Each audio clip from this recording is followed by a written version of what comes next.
I try to hide these thoughts inside, nowhere to run. I'm on my own, on my own, on my own, on my own.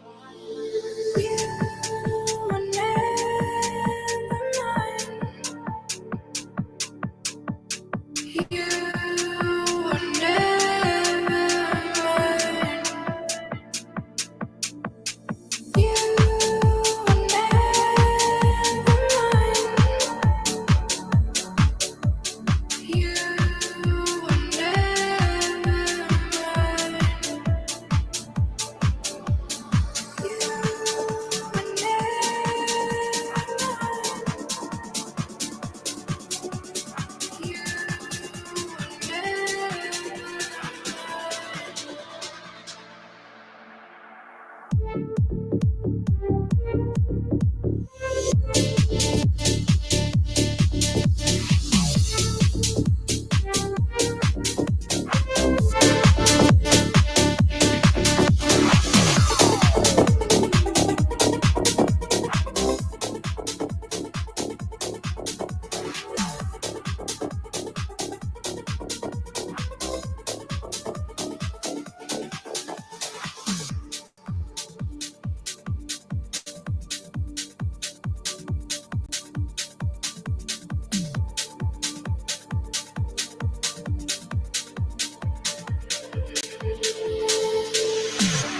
I try to hide these thoughts inside, nowhere to run.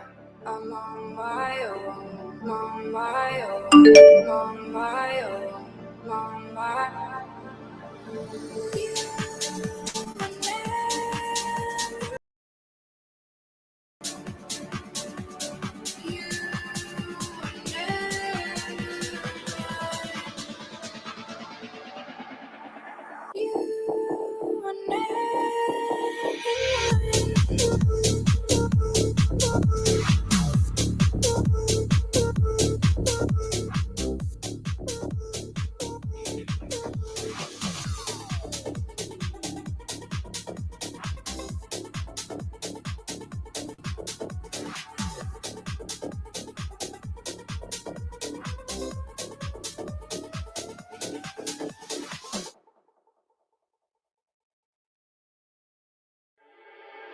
Wish I could be around you. Fear will never let me love you as it wasn't. I'm not used to be in like this. Wish I could be around you. Fear will never let me love you as it wasn't. I'm not used to be in like this. Wish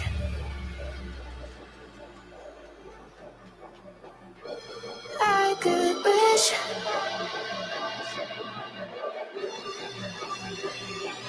I could, wish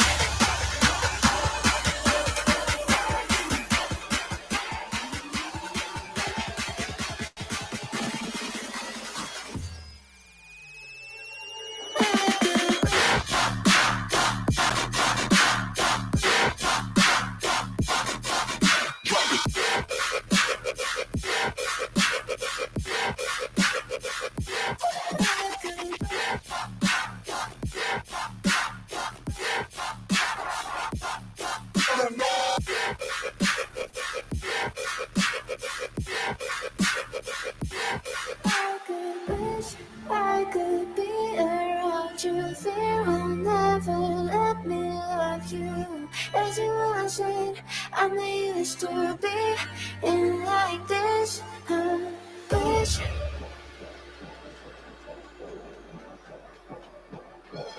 I could, wish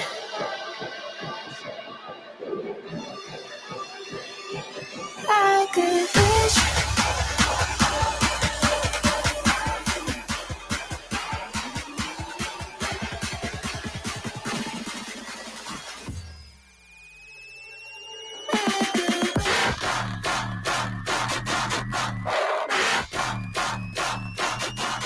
Drop it.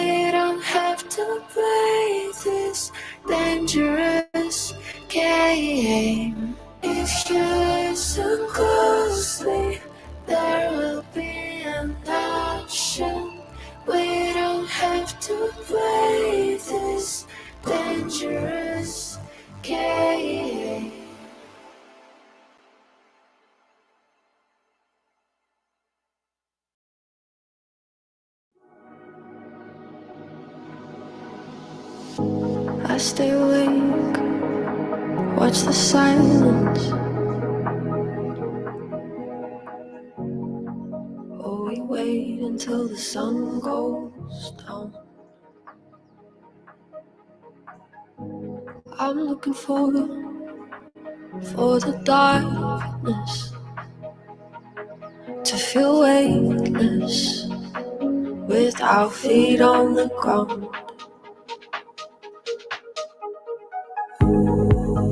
Ooh, can you feel it? Ooh, don't conceal it. Ooh, let's reveal it. Ooh, let me hear it.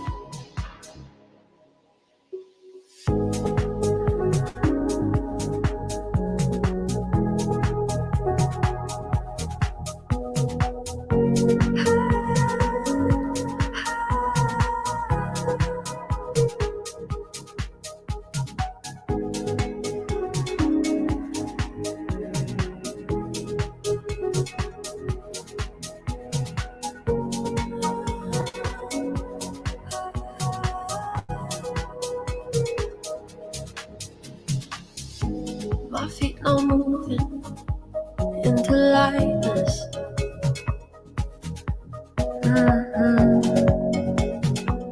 It's what I came here to see. Why, nothing like this. From the brightness as the music moves me. Ooh, can you feel it? Ooh, don't conceal it. Ooh, let's reveal it. Ooh, let me hear it.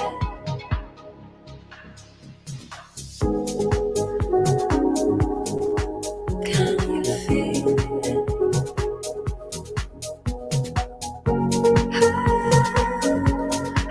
Don't conceal it.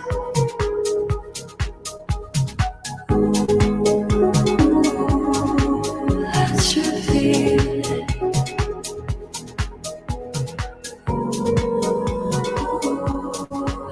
Let me hear it.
Well, we all know I'm a genius. Mm-hmm. Yes, we do. Yes, you are. By genius, I mean I'm an idiot. It's fine. One day, you'll get this. One day I'll learn how to be good at my job. One Maybe. day. When you start getting paid, you'll get One paid. day, far in the future. One day far in the future. Yeah, that future is when we're monetized eventually. Yes, exactly. Yes, we will. We don't do it for the money, but that does help. Until then, I'm just going to continue to forget to turn off cloud recording. So that way it slows the entire show down. It's going to be great. I'll be fine. We'll be fine. And I can't turn it off once the show starts. So it's like, yay! Great. Huzzah. It'll be fine. It's okay. We'll be okay. We'll be all right. How are you doing? Yeah. Okay. Yeah. All right. Well, ladies and gentlemen, fuck ups aside. Shall we? Shall we? Let's start the show.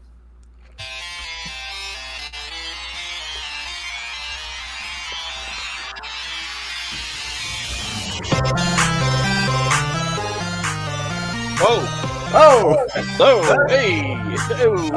hey! Hello, everyone. Welcome to. What is happening? Distance nerding.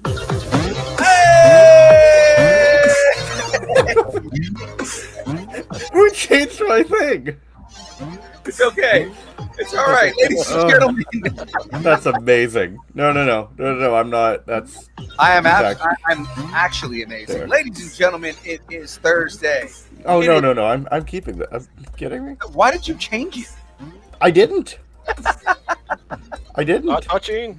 Yeah, it just changed. Yeah, I'm keeping that. That's good. Yeah. He's like, wait, I'm going back to being. Hold on. No, Princess is better. Look, it's better than anything I came up with. So. We are all pretty princesses. Ladies and Yes. gentlemen, it is Thursday. It is time for the build. We are here to cause mayhem, chaos, Across the particularly- internet. Yes. Here to piss off Shadoo.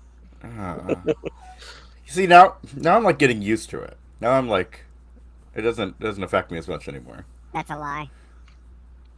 It's he has it recorded. And he just listens to it taped at night, like how to quit smoking tapes. Yeah, no, you just like as I'm sleeping, it's just It's on repeat like this. Me? Yeah. I've been having very weird dreams, Wow. so that may be why. Yeah.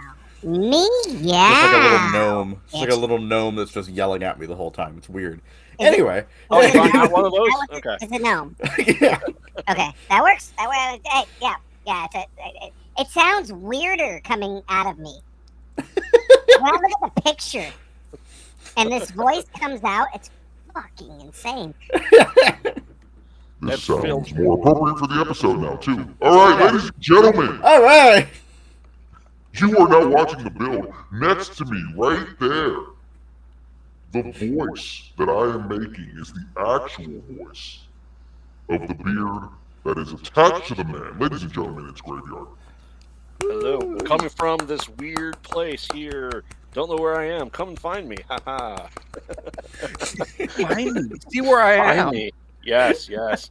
He is our supernatural princess because he wears tiara and vanquishes demons with his wand. It sure do. Oh, hold on. I have He has his tiara and wand. Okay. I have a crown. So there you go. Here you go. It's the Is that It's Triple the H's crown? Did you steal that from the game? I don't know. I just have this. I know where this is from. I think it was phrase. Uh-huh.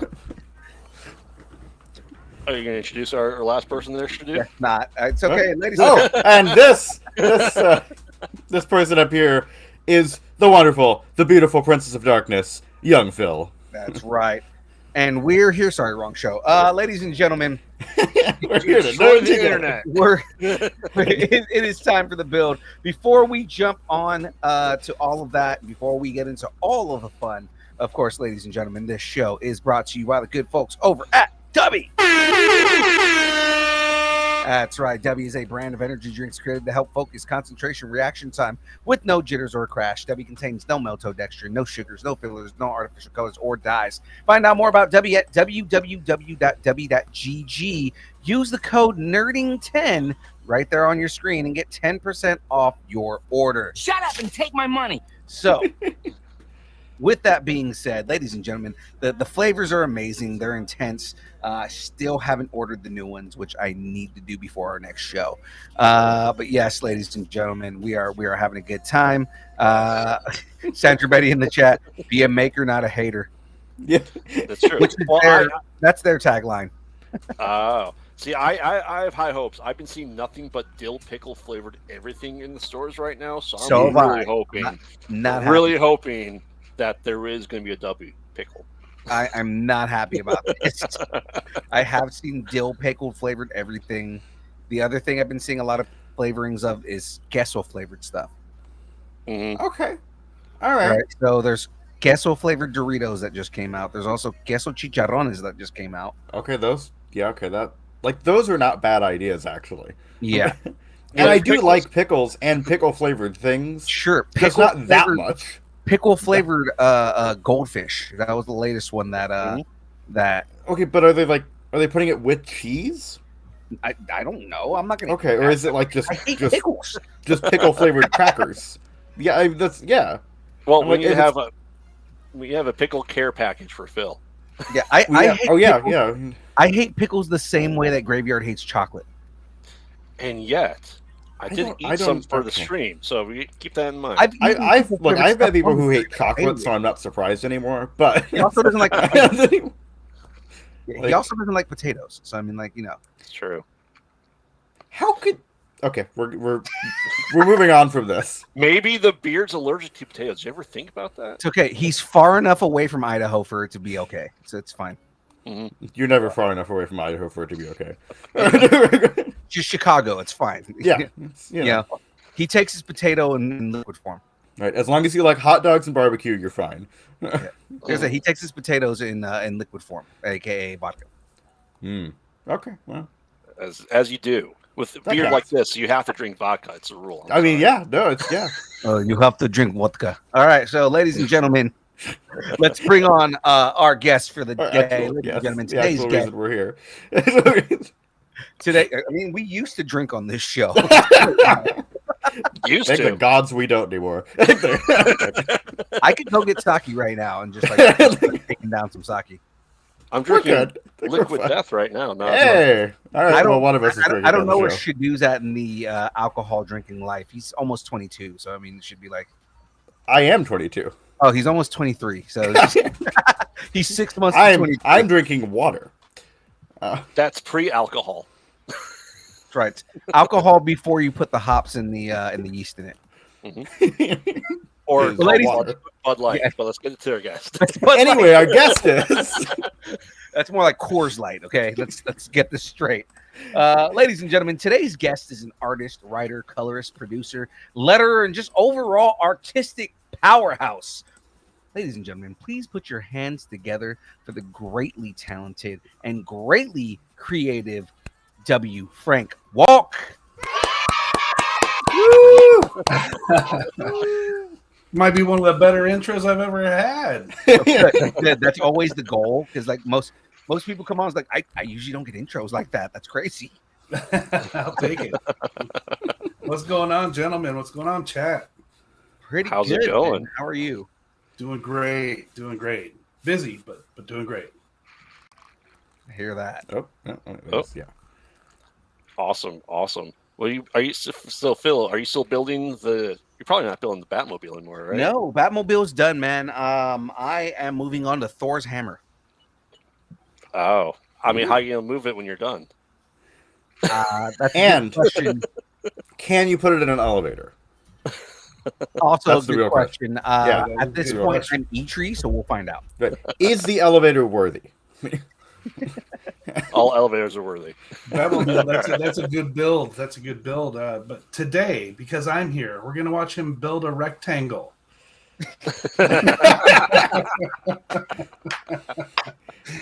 We are White building. people call it a shapes parallelogram, but today. We are building shapes today, and when I'm done building the shape, Frank will color it in.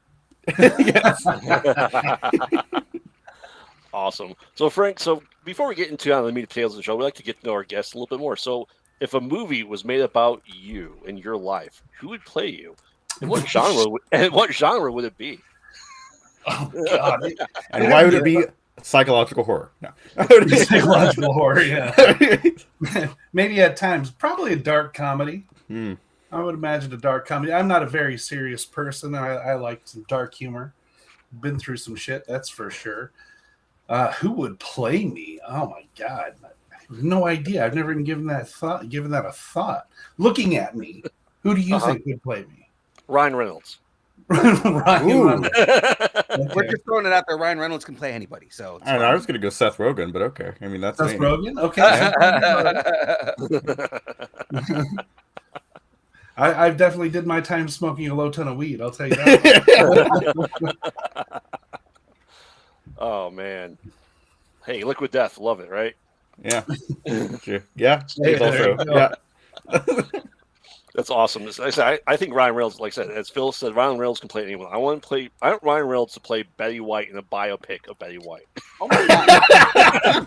I absolutely want that. That'd be great. I mean, I would pay to see it. Yeah. Exactly. The movie would be called Betty, starring Ryan Reynolds. Mhm. Yep. Mhm. And we have to see him go through the Golden Girls era too. We see that, and let's see who else. Who would Rob McElhenney play? Oh, Rob would probably play. Was it who's the whore? Who's the Blanche. Yeah. He's playing Rue McClanahan. Exactly. And Manny Patinkin needs to play the mom.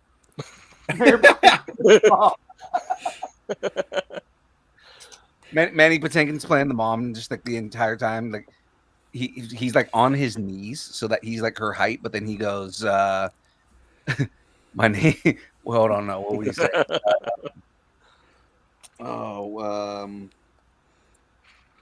What's her name? I don't remember. My name is Sophia Petrillo. You killed my father. Prepare to die.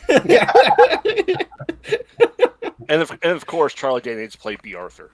Of course, yes. It's For the funny voice. because we're having the shorter guy play the tall woman and the Yeah. taller guy play the short woman. Yeah. Right. Well, That's yeah. that is in fact the point. Yes. Directed by Weird Al Yankovic. Fucking Hollywood, make this happen. Yeah.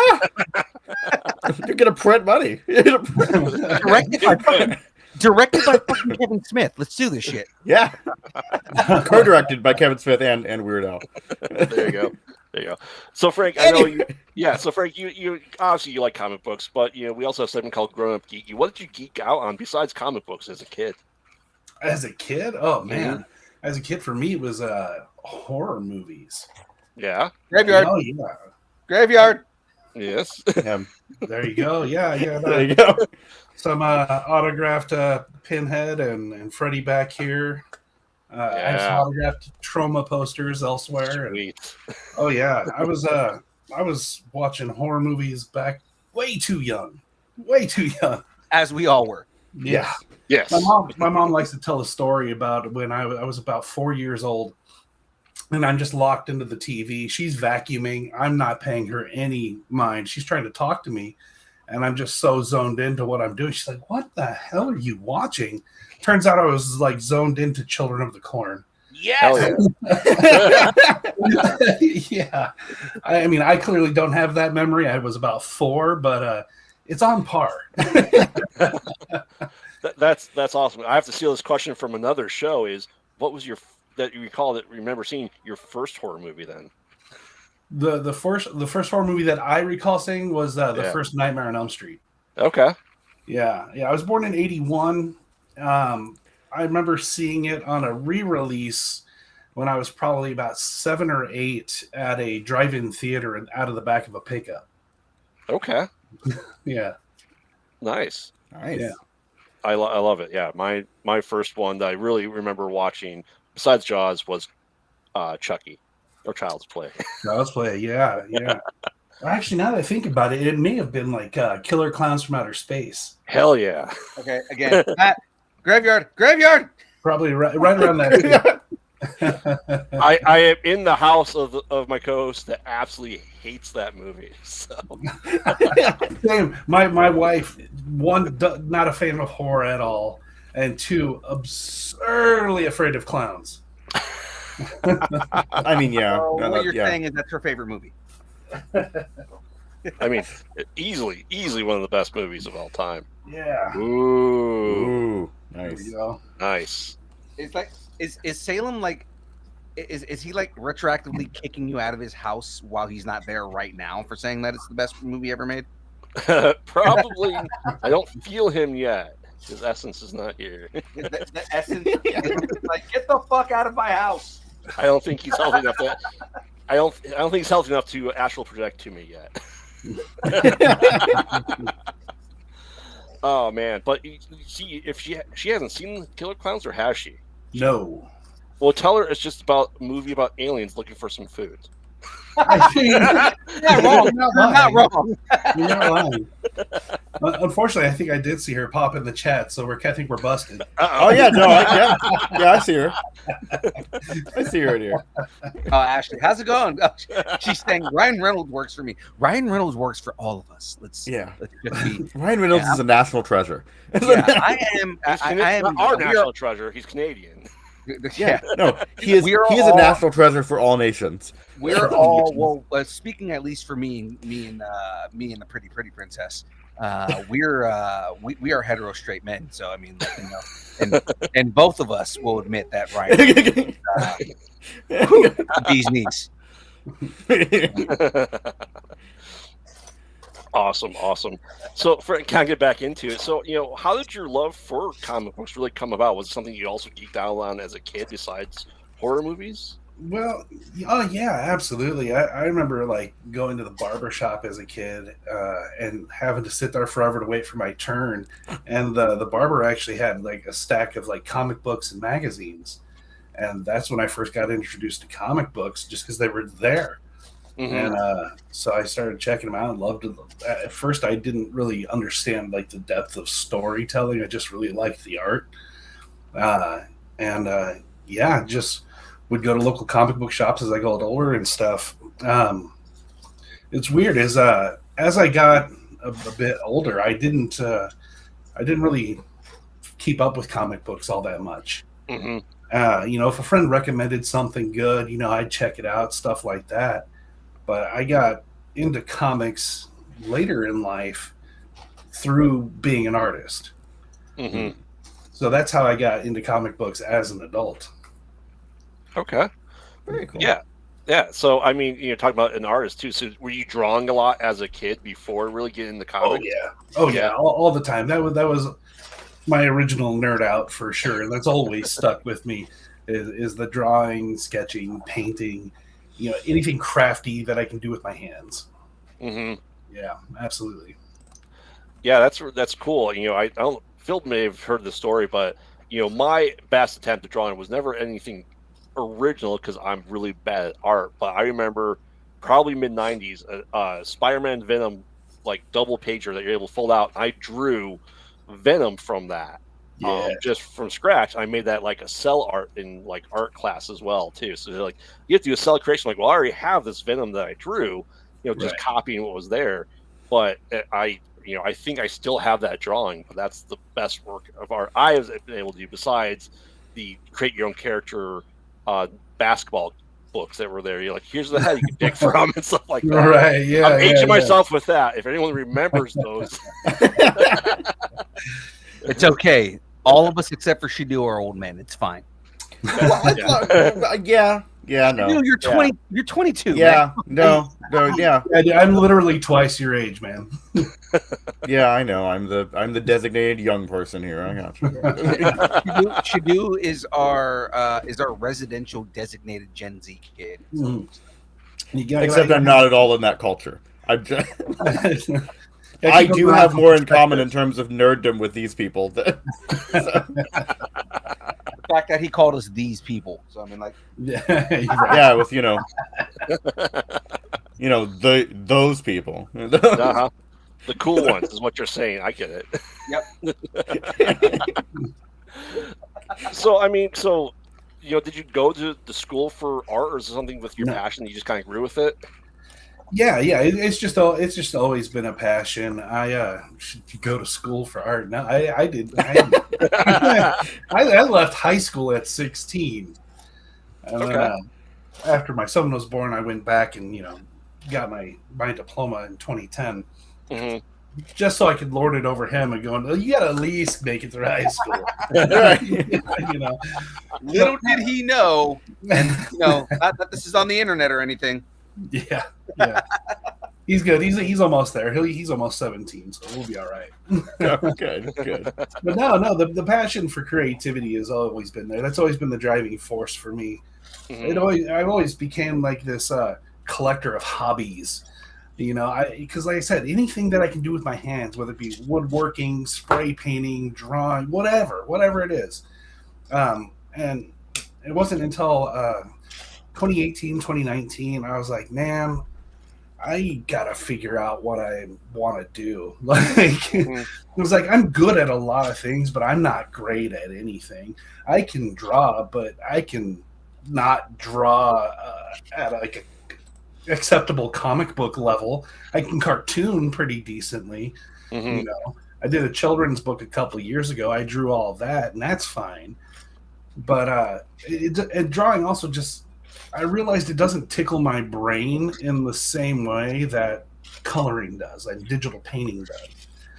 The drawing always felt more of like a task. Like I'm just trying to get to the end product. I just want to see what the end result looks like. It always felt like a chore because of that.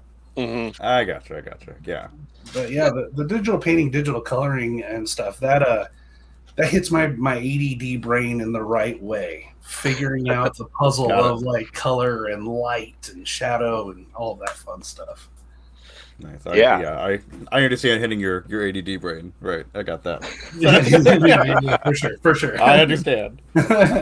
Speaking of, I was gonna, sorry. I got to bring this up because you just mentioned, you did a child's book. Let's kind of not drop Mason's Marvelous Mind. Let's talk about that for a second, man. Mhm. Tell us Sure. about Mason's Marvelous Mind a little bit. Just kind of like give the audience a little bit of a background on that. Yeah, absolutely. So, I mean, it was an idea I had. My son is very much like I am, especially when he was little, like a daydreamer. He would come home from school or daycare and tell me about all of his friends creating games and how they would fight each other with like made up rules of how to use dark magic and all this crazy stuff, right? So Mhm. yes, I have been saying there's some very auspicious books there behind you that I couldn't help but notice. So we're gonna get to that. Yeah. Because that's my thing. So we're gonna get to that. But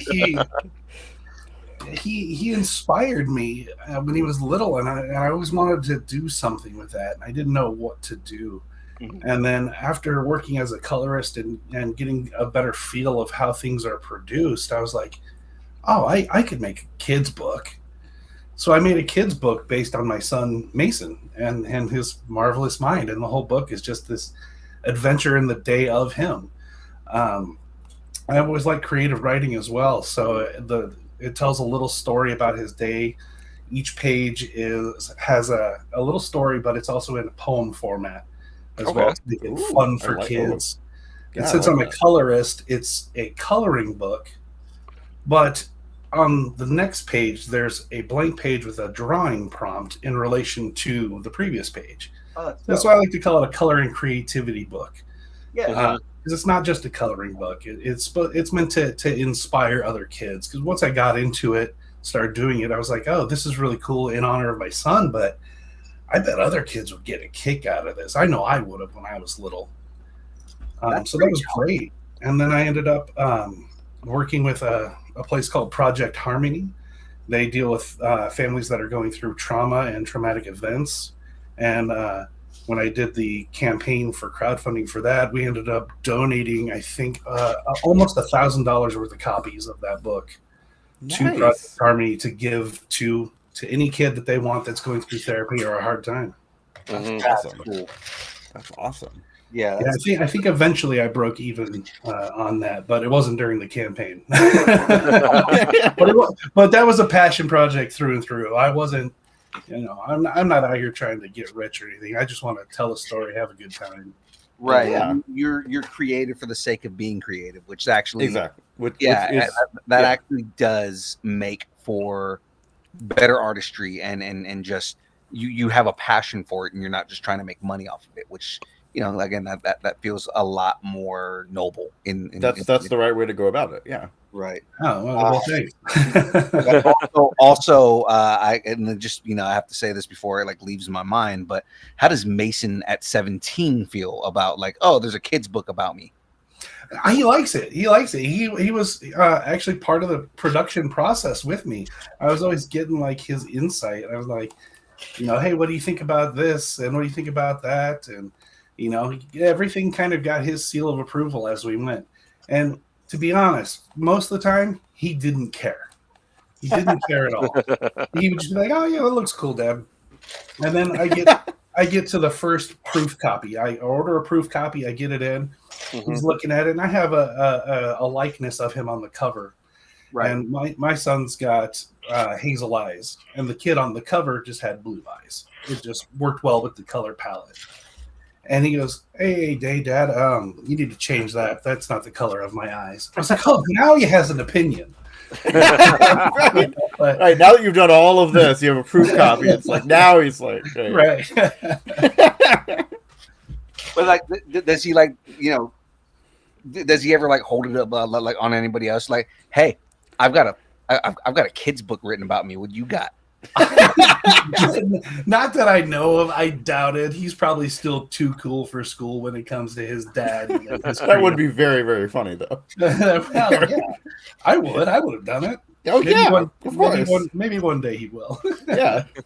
Yeah, I'd at least say it as a 23. joke. At 23, he's just like in college, just like talking to a girl. Hey, how's it going? I got a kid's book written about me. Want to see it? And no, that's not a euphemism for something. It's not It is though. It is. It is. Well, by the time he's 23, if he's 17 now, maybe we'll be in season 4 of Mason's Marvelous Mind on Netflix. Oh man! But, By the way, Mom in the chat, like, stop talking about my son like that.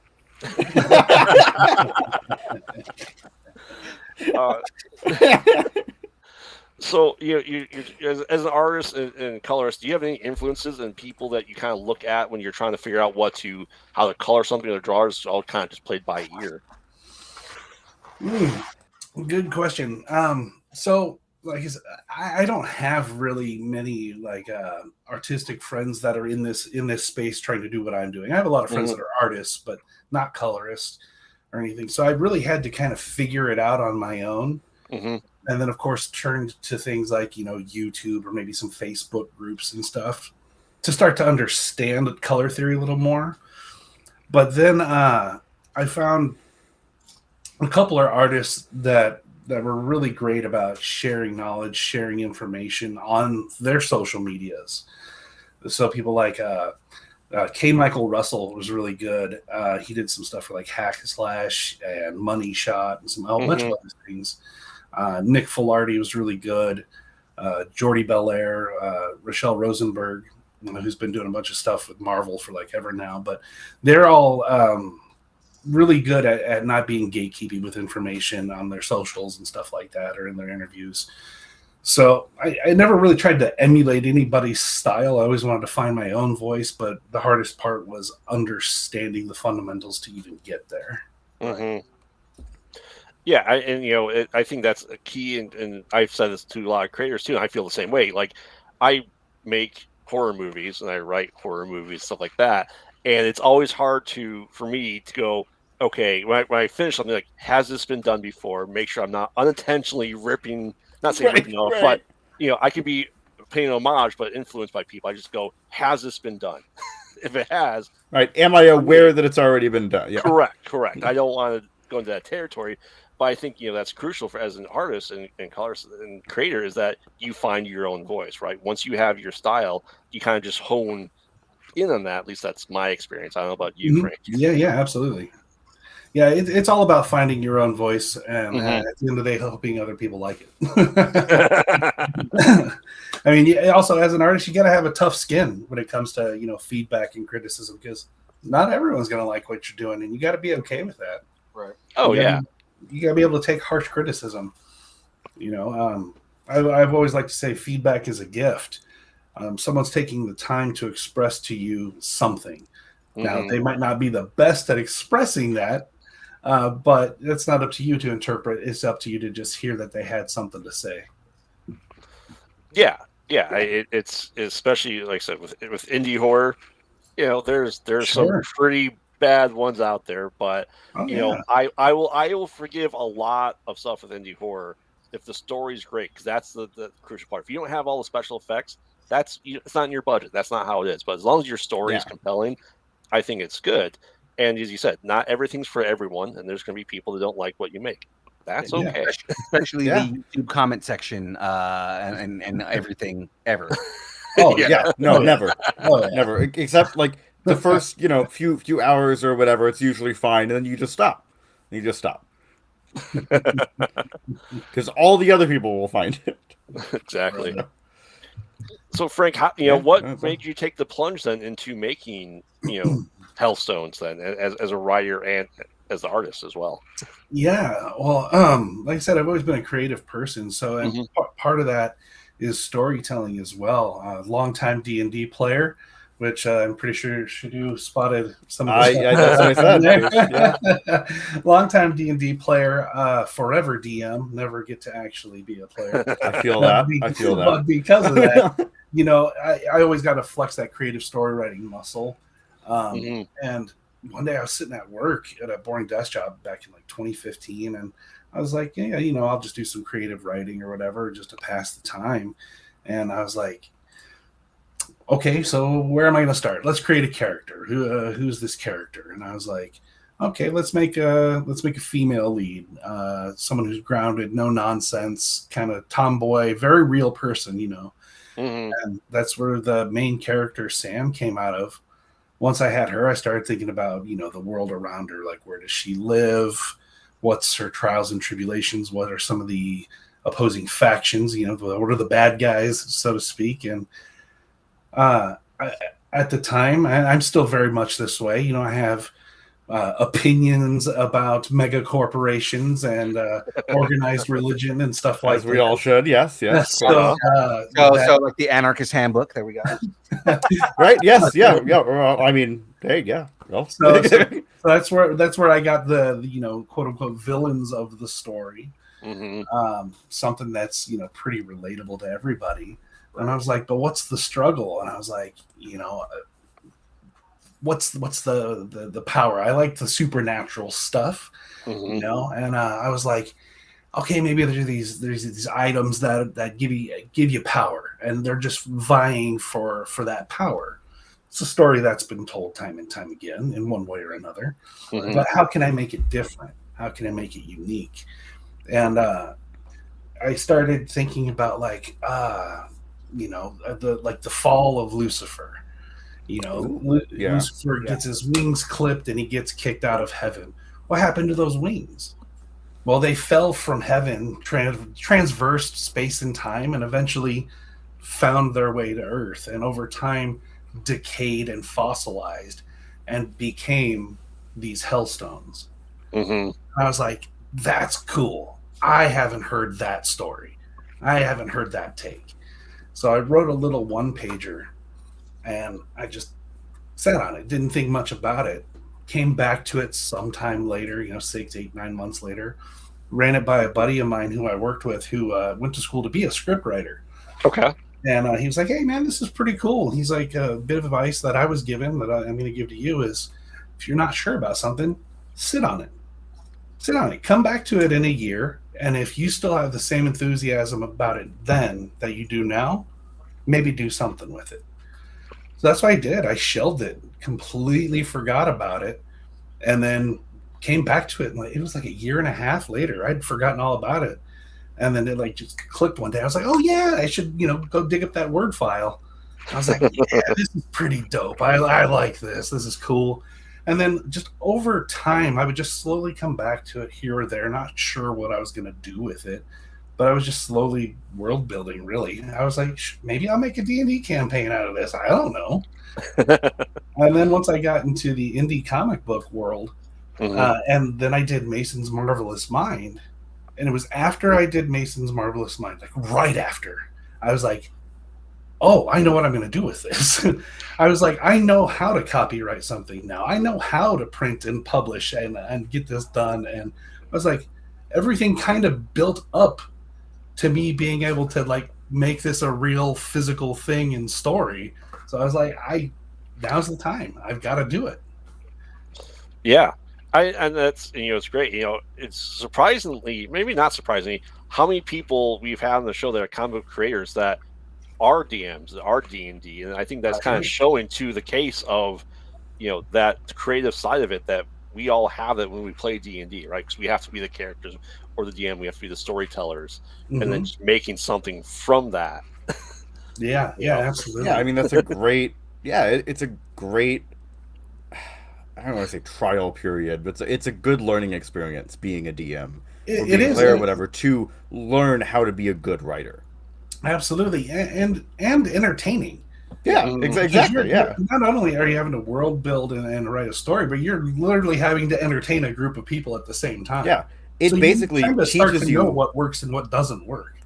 Yeah, it teaches you every creative facet there is, pretty much. Yeah. So it's And like, I agree. It's not that surprising to me. But one of my favorite kind of like story types, or like, I guess, archetypes, like things that out there are like when writers dive into the occult and start getting into things like this, and I love the stories that are around you don't know what you think you know about things like religion and things like that. So this whole idea of these calcified pieces of Lucifer's wings, like that, to me, I love those kind of things where it's like, this is what's been influencing the rise and fall of man for millennia at this point. Right, these magical artifacts or this whatever. Yeah. Like jokingly, but I mean, this is also what like drew me to Pick of Destiny. The Pick of Destiny is Satan's tooth. Like, that's fucking genius. Yeah. I mean, there's kind of some Lovecraft in there too, a little bit. Oh, with yeah, that whole of course. Kind of ancient arcane power. Yeah. I've always been, aside from being drawn to horror, I've always been, into things like Supernatural, the TV show, The Crow, Dogma, all of those things, and it all kind of, all of that stuff, all those influences all came out in this story for sure. Well, like Sandman and Lucifer, right? Like, Sandman for sure. Yeah, like the story that like Lucifer's or Satan's story within Sandman. But when you get into the Lucifer comic books, and then if you've ever watched the show, but I mean, like, you get into the Lucifer comic books, and the whole idea of Lucifer is, it's not what you were taught to believe. Like, Satan is not evil. Satan is doing a job. Know? And he's actually God's favorite son. Like, I love the entire concept of that. Yeah, absolutely. I don't know if any of you are like book readers at all, but Piers Anthony has a book series called Incarnations of Immortality, and it's one of my favorite book series. But it is very much that every book. So Satan, God, Mother Nature, time, fate. These are all actual positions, like jobs, are held by people. And every book is dedicated to each one of those jobs, but they all intertwine to tell a big overarching story. But that's really cool. Stuff like that, I just eat it up, man. I just eat it up. Yeah, it's almost reminiscent in my head a little bit about the Fey courts that exist in the Dresden File book series. Sure, yeah. You know, I mean, that is also a D&D thing to a certain degree too. So, Of course. I mean, yeah. No, but I mean, I think, seeing, the artwork that we have in there, we're able to read the post material. I don't want to spoil anything, but I have to ask, you have some historical figures throughout time that we see possessing certain pieces. Was there a list that you made for people to be included in that and not included? Oh yeah, of course, of course. I actually had like a pretty extensive. Like I probably could make a book all on its own just of that. But yeah, absolutely. And the first one to come to mind, because you want to hit on like the good, the evil, the neutral. It doesn't matter. Power is power. Right. It's all about the wielder, right? How they're going to use it. So yeah, I mean, naturally, one of the first go-tos was like Hitler. Like, how did he rise to power so quickly for being such an insane dude? Well, Right. naturally, he had a Hellstone, right? And I thought about it, and I was like, maybe it's a little too on the nose or something. It's I mean, like a lot of stories also, like there are literally like there's literal fiction out there about, and it shows up in so many things. Like it shows up in Hellboy, it shows up in all these different things of Hitler and his occult followers had the Spear of Longinus. Yeah, right. Yeah, absolutely. So like kind of like going in there like that, his power wasn't, just good decisions or whatever, which they weren't. He was a fucking idiot. But I mean, like, we're not him being charismatic in a different way. Yeah. Yeah, no, it was more that he had something there to help him. Yeah. Right. No, that is a really fascinating concept. Mm-hmm. Yeah. So. Yeah, So but yeah, that was definitely probably the top one that was originally going to be part of that, and I was like, let's pump the brakes on that one. Yeah, it's like my top choice was Adolf Hitler. No. Was that Houdini? All right, clip that. No, I'm kidding. No, I knew it. Damn it. Was that Houdini that you had in there? It was a no, not Houdini specifically. No, Okay. A nondescript magician, vaguely in the likeness of Chris Angel. I was just wondering if maybe Penn and Teller got it from Houdini.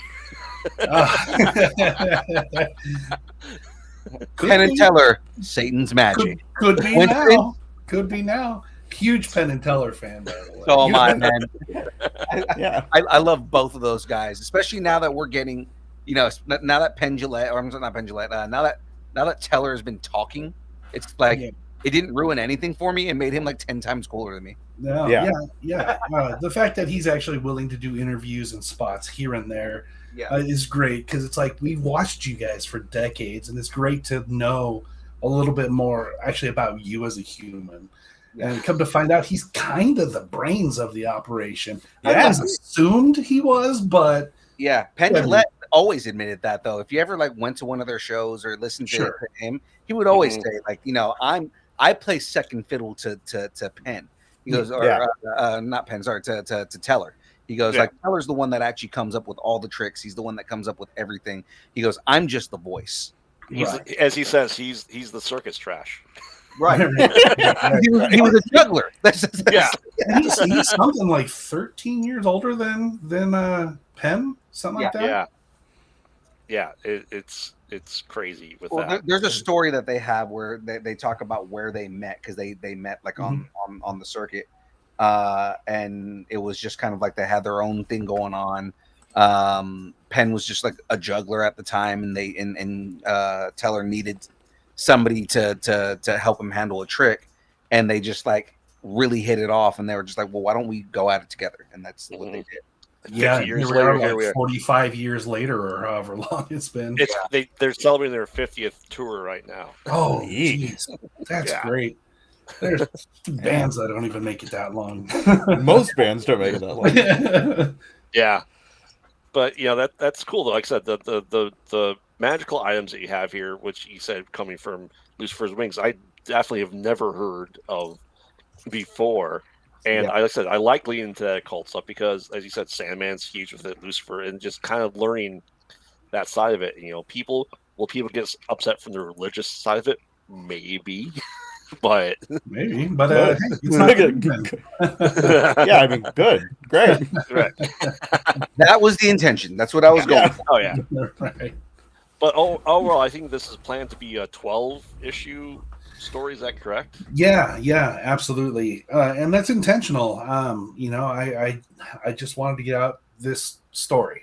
Mm-hmm. That's it. I didn't plan for anything beyond that. I sat down and just wrote it all until I just felt I had told the story, and then went backwards. And was like, okay, so what do I have? I've got 200 some odd pages at 20, 24 pages each. Okay, that's about $12. Hey, cool. I've got a maxi series. All right, awesome. Mm-hmm. And then that's just kind of the plan. It's already written. It's already scripted. So it's good to go. The next step, of course, is getting enough funding to make the next one happen, and the next one, and so on. But it's all already done, which is good because I see a lot of independent artists out there that are trying to do this on their own struggle, just because they don't have the next step planned. Right. And Yeah. I definitely don't want to put myself in that position. No. Right. Yeah. Like I said, as you said, you could tell stories with the different Hellstones, and throughout time, even. Oh, absolutely. That's the cool thing about this is that maybe the story that I tell is the end of current events. Maybe it's not. I don't know. Mm-hmm. But there is so much history going back to the dawn of time that can be filled in. Right. I mean, there's so much room for growth in the lore of Hellstones. Yeah. I love the idea of that. Like you leave yourself so much more room to grow, and that's great. Yeah. And I can even see it being like a card-based RPG, even too.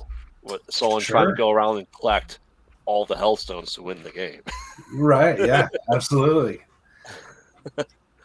That's awesome. He already has the lore behind each stone too. So I mean, like there's a section at the end of the book that, or at least the first book that talks about what power each stone holds. Mm-hmm. Yeah, absolutely. Because that was the first thing I looked at when I saw that. I was like, "Which stone does Sam have?" Yeah, absolutely. I felt it was important to put that in there, especially because this is a prologue book. It's pretty short, and it's just getting people up to speed of what is this thing, who is the main character, and that's all it is, really. There's no action in this. But the series itself is very much action. Like the start of book 1 opens up in the jungles of Brazil. Sam's running through the jungles being hunted by mercenaries. Like it starts with action. Starts in the space, yeah. I felt I owed that, because the series I promised, and the prologue doesn't have that element. So I was like, I got to get that in there. And then with the Hellstones being at the last page in the prologue, like I said, I felt I owed that as well as going, okay, so we talked about the Hellstones a bit, but what are they? Like, what do they do? What's the cool shit? right, exactly. So, this is mostly a me question. So, how much of this was inspired by D&D concepts? Because it sounds like quite a bit of it to me. No, not directly. Okay. Not directly at all. But the skills I learned through DMing and playing D&D and being a storyteller, 100%. Yeah. It would be so dishonest to say that I didn't learn the skill set from that. I was never inherently a creative writer.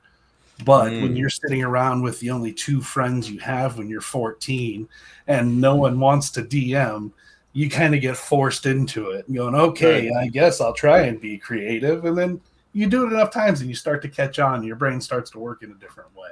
Exactly. Yeah. Right. And at least with the comic book, you don't have to go, Roll up, see if it happens. Yeah. Yeah, that is the benefit of writing a book. Oh, It's like God. you don't have to worry about. You can be like, okay, no one's going to tell me that this doesn't. It's Yeah. Just shut up and let me tell you what happens. Right. It's like, yes, I know I should have written this into a book. Damn it. I know I should have wrote it a different way. Just let me DM. Right. Yeah, our DM would let us destroy the world if we rolled properly. Sure. Just because he got he got so sick of DMing. He's like, all right. He's like, he has to get weapons of mass destruction. It's just like, all right, we're gonna blow up the sun. He's like, all right, you have to roll 20 to get it. We all did. Game's done. You are going to that's how destroy you know you the beat world of Warcraft. So with research going into this, I know with your own world building, did you dive into the lore of other religions and religion as a whole to kind of like get concepts for without spoiling anything of the beings that exist in this world? No. Okay. No. Just because that's always been an interest of mine. Mm-hmm. So I felt like I didn't need Nice. to. I kind of had a little bit of institutional knowledge that I didn't want to taint the story that I wanted to tell by unintentionally injecting other things. So I wanted the flexibility to pull from what I have as far as lore and knowledge of different religions and stuff like that, but the freedom and flexibility to continue to just make it my own and pervert those thoughts a little bit. Mm-hmm. That's always been something in my mind. I grew up. I'm a Reformed Catholic, so I grew up with these stories with all this lore. But then I started studying different religions as I was getting older, and it's like, well, why couldn't there be a world where all of the different religions are true? They just ran whatever region they were in, and there's a section, not to get like super heavy into religion, but there is a section literally in Genesis that says, "And the other gods rejoiced." Yeah. And there is a way to kind of go in, read further into that. It's on the first day, God created the earth, and the other gods rejoiced. And it's like, who are the other gods?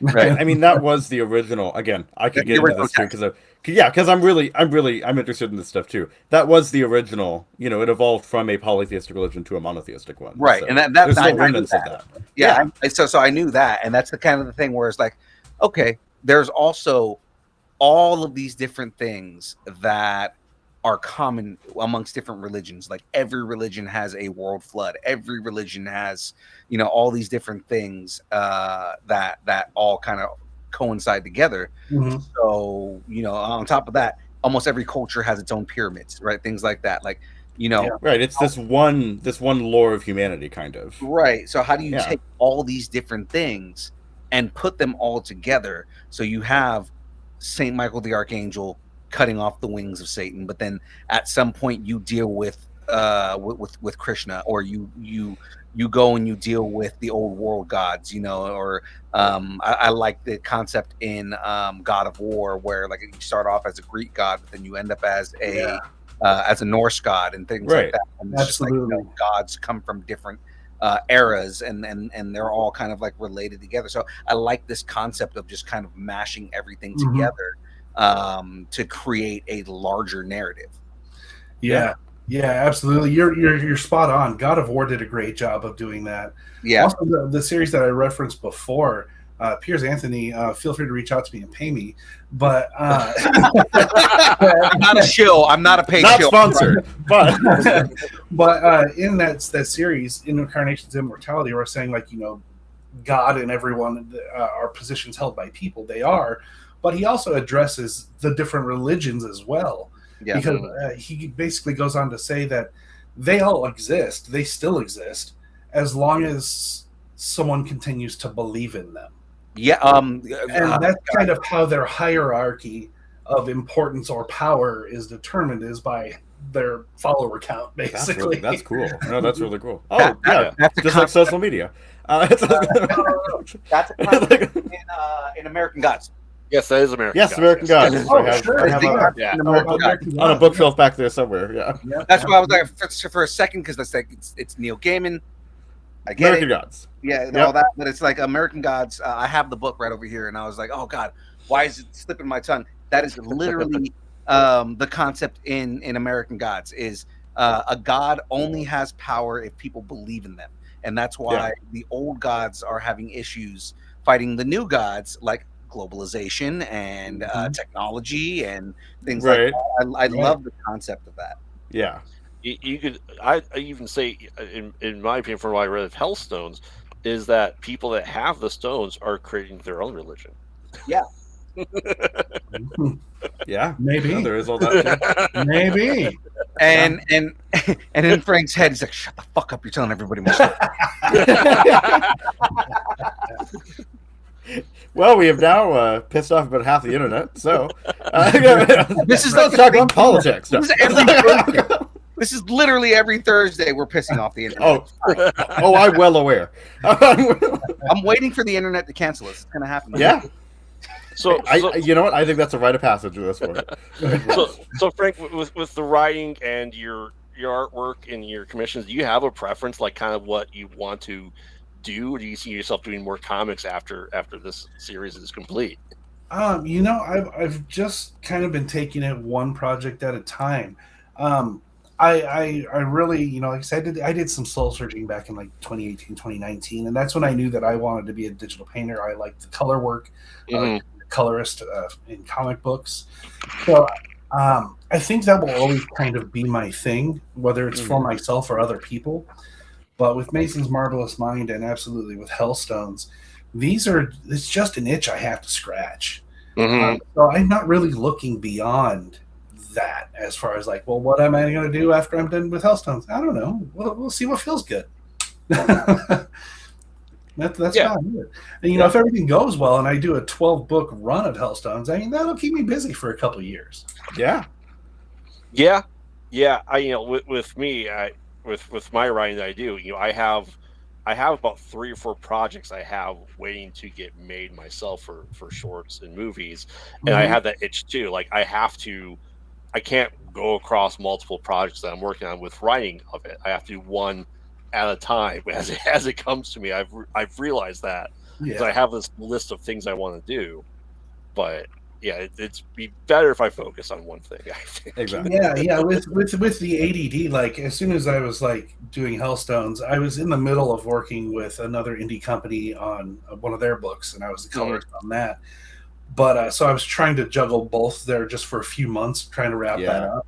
But typically, I've got to wipe my slate clean. That way, I can allow my ADD superpower of hyper focusing in and use that to my benefit. Because otherwise, I hate it when I start a project and then it goes by the wayside because I focus now on something else. Yeah. Right. You just it's I get it. So I was like, I got to try my best to like wipe the slate clean, just focus in on what I want to do and get it done. I'll come back to the colorist work after the fact, and who knows, maybe I'll have a better name for myself and get some other higher end gigs and get paid a little better. Who knows? I don't know. I think W. Frank Walk's a pretty good name, but the alliteration's there for sure. Yeah. No. No, that's cool. I love learning the behind the scenes and the creative process of other creatives as well, just because everyone does work differently, obviously, right? Yeah. And the process is different. Do you see have you written like other stories you kind of want to maybe mold into it, like while you're writing, and kind of set this on the shelf for that? You said about a year, right? Yeah, for sure. Well, I mean, technically it sat on the shelf for a better part of a decade, and I would just come back and pick at it on occasion. But as far as other things that I might want to turn into, a comic book or something like that, no, not really, because a lot of the stuff, at least at the time, I was actively DMing a D&D campaign, so I was kind of using all of those ideas for those. It wasn't really until like the pandemic or so when or just after the pandemic, 2022, when I stopped playing D&D just because I haven't had the free time. But yeah. Yeah. I get that. I get that. Yeah, We stopped playing D&D when my buddy got this house. yeah, And we just stopped. It's been 2 years now. yeah. But it's harder when you get older, you know? Shit happens. Get busy. I don't know what you're talking about at all. I have like 4 going on right now. Oh, it's coming. Like, It's coming. again, Don't worry. as you get older. 23, 22.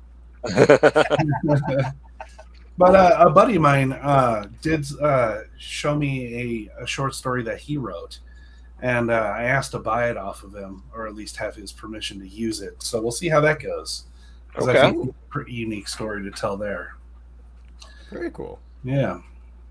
So maybe I'll turn someone else's work into a book. There you go. I don't know. It's on the table though. Yeah. Now, could you see Hellstones becoming a limited animated series on Netflix, and would you want to color for it? No, God, no. I would not want to. Yeah, no color animation. Oh, I don't have the wherewithal for that. Not at all. I would go insane. But do I see it as being something like that? Yeah, absolutely.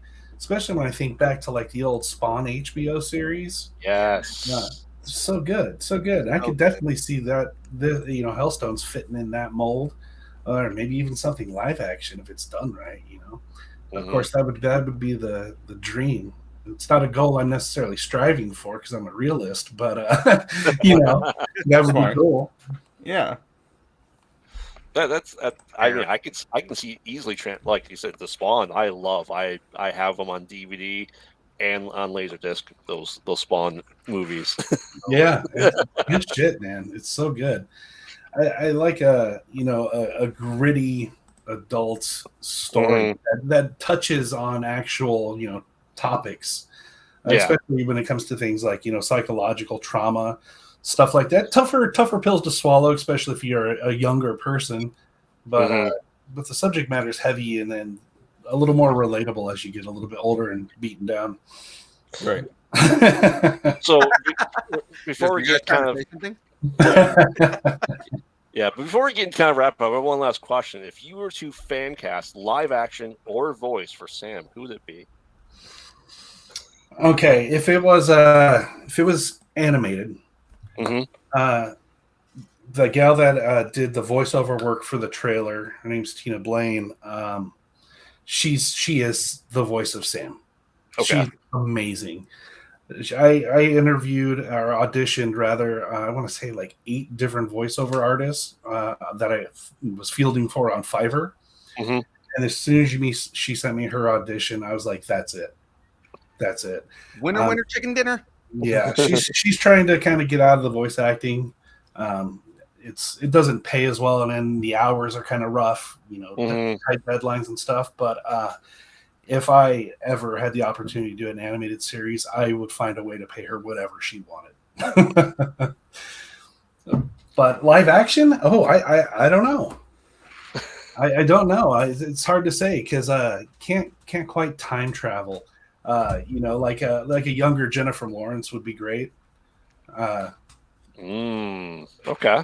All I ask is if you do end up doing like a animated series or anything like that, can you cast me as a random demon number 3? You got it, man. All right, cool. For sure. Right here, it's forever solidified on the internet. You got it. I'll be Silent Henchman number 4. And I will also take a role for whatever. So, when I was in development of Hellstones, I was trying to interact with a bunch of the fan base as I was creating. I had a newsletter coming out and stuff like that, and I held a contest and did a random drawing to have someone in the book, have their likeness in the book, and my buddy Dorian won that contest, and he's actually in the book. Nice. Kind of reminds me of you a little bit there, Graveyard. Look at that beard. Yeah, That is a great beard. it is. It is. It is a great In real life, though, he could compete with you at this stage. I just had an older photo that he sent. So Nice. A beard the beard could be jealous of. That's right. I can't Beards grow a unite. big beard. That's why I just have the chin. It's really easy. You do nothing. You just leave it alone. And it does its work for you. Also, I can grow a good mustache. I just look like a pervert. it's like also genetics. Genetics through and through. I just have curly hair, so this is about how far I can get. So Yeah. Oh man. Well, Phil, I believe you might have some of the hardest questions ever. Frank. I don't know if you're ready for this, man. Are you ready for these questions? Lay it on me, brother. All right, man. Hardest question you're ever going to be asked in your life. What is your favorite kind of taco? Favorite kind of taco? Oh, I would have to say either a good lengua taco or maybe cabeza. I like the odd cuts of meat. I can tell. My man knows the culture. All right. Something from the head. Right. So in that area. That's like, a man in Omaha, Nebraska knows our culture. Let's get it. He gets us. He gets us, right? That's right. One of us. One of us. One of you. Yeah. I'm sorry, I'm not trying to claim. Yeah. What's some advice you might have for anybody trying to get into the industry, man? Yeah. First off, reach out to me. I'm happy to talk about it. Happy to do some mentoring or some guiding. Like I said, I had a rough time getting into it because I didn't have that. There were a few people that helped along the way eventually, but I mean, God, it was a struggle for at least a couple of years. So reach out to me. Find me on my socials. Hit me up. Go to my YouTube channel. I put tutorials out on there on how to color. I live stream where I answer any questions, whether it be about creative writing or anything. I leave it up to the audience to decide on what we talk about. Aside from that, do it. Just do the damn thing. If you've got to scratch that itch, if you got something that you got to get out, do it. Don't do yourself the disservice of not being diligent and not learning proper technique or proper story writing or leaning on peers for reviews. Do all of that stuff. Do it right. Don't rush it. Take your time, but just do the damn thing. Just write it. Yeah. Just do it. Is it just me, or did anybody else just Jonathan Davis right there? Fucking do it, damn it. I was thinking the Arnold Schwarzenegger soundbite you have. Do it now. Yeah. It could go either way. Yeah. What are you waiting for? Do it now. So who would win in a fight? Sam or the Winchesters? Meaning, in the context of who's dealing with the worst demons and cult members? Oh shit, that's heavy. I'd have to give it to the Winchesters, man. I mean, they've jumped the shark enough in so many weird ways over 15 seasons that it's kind of hard to dispute that one. I can see Sam being the little sister for the Winchesters, though. For sure. She definitely fits that vibe. 100%. She fits the little sister vibe. Except, Absolutely. Supernatural has the tendency of killing off all strong females in their show. Right. And on the next season of The Boys,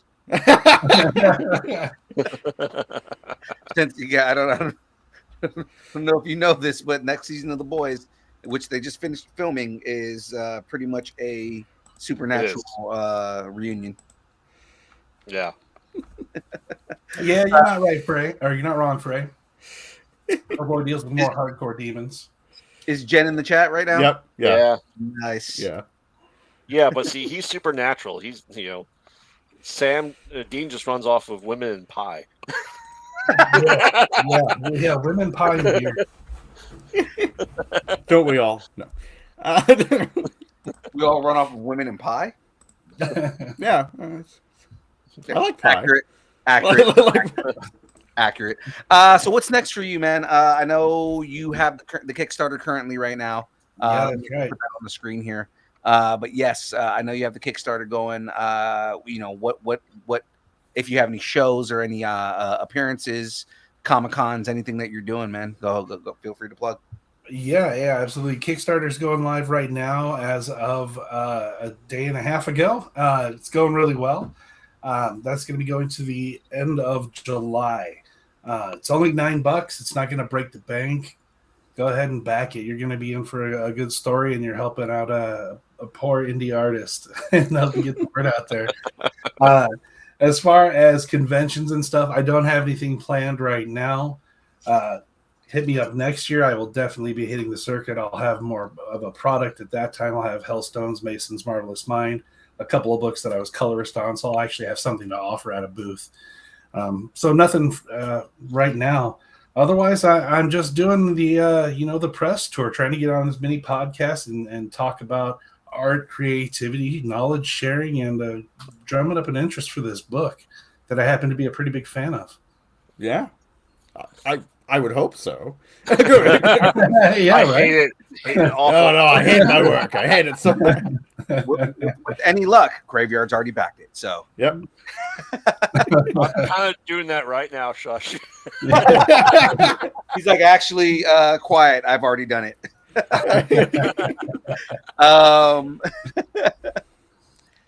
And then from here, man. Sorry, I switched out. Where can everybody follow you? Where can everybody learn more about you? Just social media or anything else that you've got going on. If they Yeah, wanna give us your follow. pluggables. Right. Yeah, absolutely. You can go to pigmacast.com. That's my website. I try and keep it current as far as with projects that I have going on, or it's also my ongoing portfolio. There's links to all of my socials there as well. But otherwise, Google W. Frank Walk. You're going to find it all. I'm a pretty public figure. Go find it all. Hit me up. Like I said, don't be afraid to reach out, especially if you're somebody that's curious. I'm an all right guy.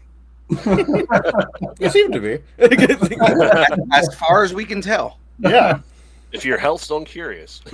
Yeah. If you're hell curious, yes. I like that. Ah! Uh-oh. Sorry, I'm over here dropping Thor's hammer. Did you break Jonathan? I'm dropping the band hammer. He's not worthy. He's not worthy. We knew that. Yeah. He just had to find out for himself. He is the princess of darkness. Yes, of course. That's almost Loki. See? You shut Puny your God. mouth. You're speaking to me. Well, ladies and gentlemen, Frank, feel free to stick around, man. We're about to get into these brackets here, but everybody in the chat, everybody around here, please give a round of applause to W. Frank Walk.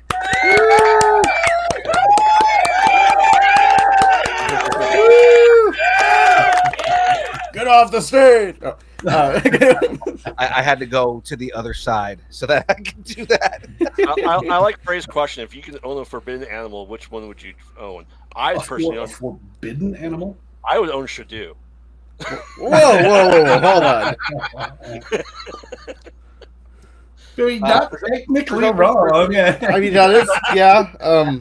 There's only one correct I don't know how I feel about that, but okay. There's only one correct answer. Okay. And that answer is a liger. Sand cat. A liger Same. would be pretty sweet. Still a feline sand cat. What about a Sasquatch? Ooh. Well, yeah. No, yeah. Okay. I mean, are we including cryptids, or are you a For- believer? Forbidden animal. I am wearing Camp Cryptid shirt right now. You yes. are. Forbidden animal. We don't know. We will include cryptids in this, so if you want to answer as a cryptid. So still Shadoo. Got it. No, I think liger was a great answer. So, I'm a cat guy, and but I also love big cats, and they don't get bigger. I mean, they don't really stop growing. Yeah. They're like dragons. That's true. Like Like dragons. they don't stop growing. They're attracted to laser They're known beams. for their skills, the bow staff skills, computer hacking skills. So, Graveyard, will you allow me to do my bracket here? Yes, I will. As All a matter right. of fact, you need I'm a just bracket. saying, we have like Yes. 37 other brackets. I know we have a backlog here, okay? I swear this isn't going to take that long. Plus, it's relevant to this guy. I assume he's sticking around for the bracket, so... Yeah, I'll hang out. Great. Well, it is a D&D bracket, actually. So what I'm out. I have been doing for a while now, I kind of soft announced this at some point, for one of our rotating game streams for Fridays for the Buzzer, I was thinking it'd be fun if we started a D&D campaign for the podcast here.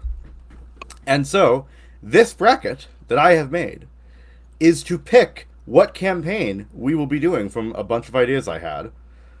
And so, so everyone's here. You're allowed to vote. Chad, obviously, you're allowed to vote, and we'll see what gets through. And I have descriptions written as well, so I'll basically just read the descriptions. I'm going to try not to bias it myself, because there are some I prefer, and some that I'm like, yeah, I'll do it, but whatever. We have 10 people So- in chat right now, so I mean, like, Yeah, you should have exactly. a So, decent amount let's- of people actually voting.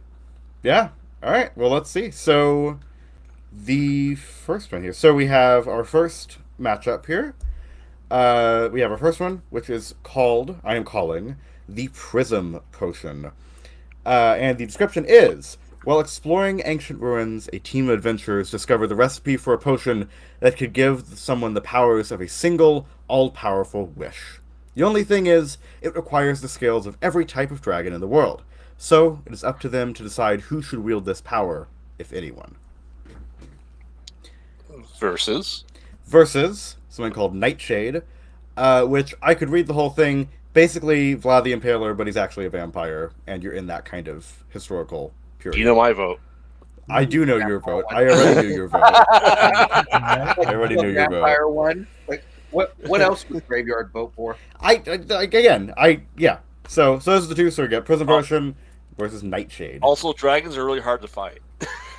I understand that. For sure.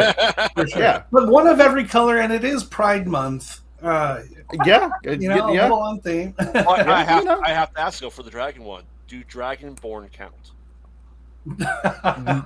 No, I'm going to say So no, you have to because that would find be way every too easy. Dragonborn and kill them all. Yes. I'm You have to kind of commit in a Dragonborn genocide Yeah, right. to attack. Well, I'm just asking because there are different races of Dragonborn. There are that correspond to the different types of dragons. I didn't so know if it's- there. I don't know if someone would like try to make a snake oil version. It's just Dragonborn scales they find at a tavern one day.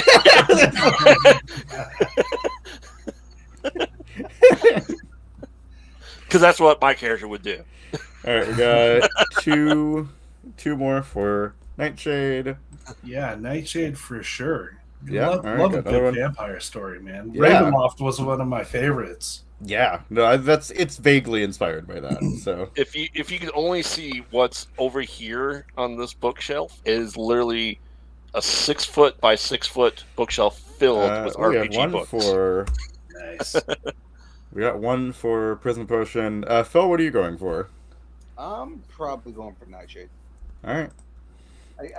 I like the idea of the whole find every dragon, kill every dragon, steal a scale. Probably It doesn't have say kill every dragon, just says take a scale. no. I'm killing every dragon. There are options. Get Yes. this- You don't have to be murderous. You don't have to be a monster. You can. You don't have to be. They're intelligent beings. You can take a diplomatic approach. Yeah. You No, won't. that's- But You know. won't. Yeah. I You- know. No one ever does. That's not as fun to me. Okay.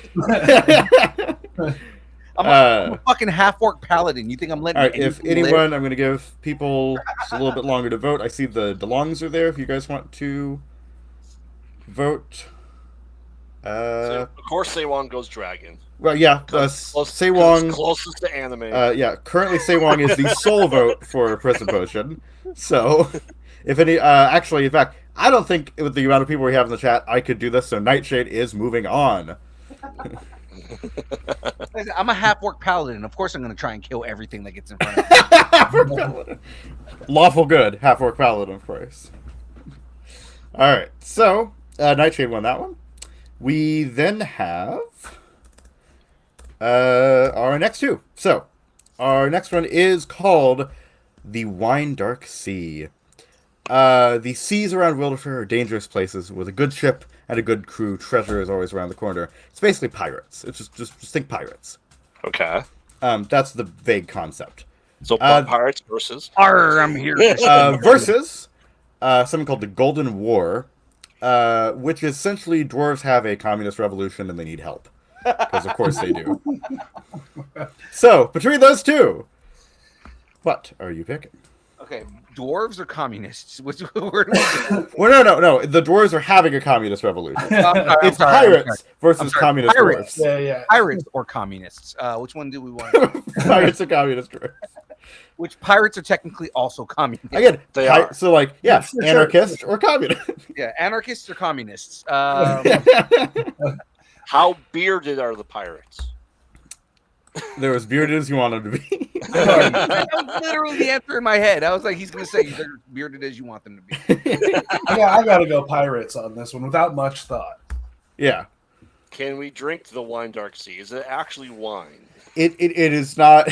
It is not actually. It is salt water. You probably don't want to drink that. Can I make it? Wine. Can I make it into wine?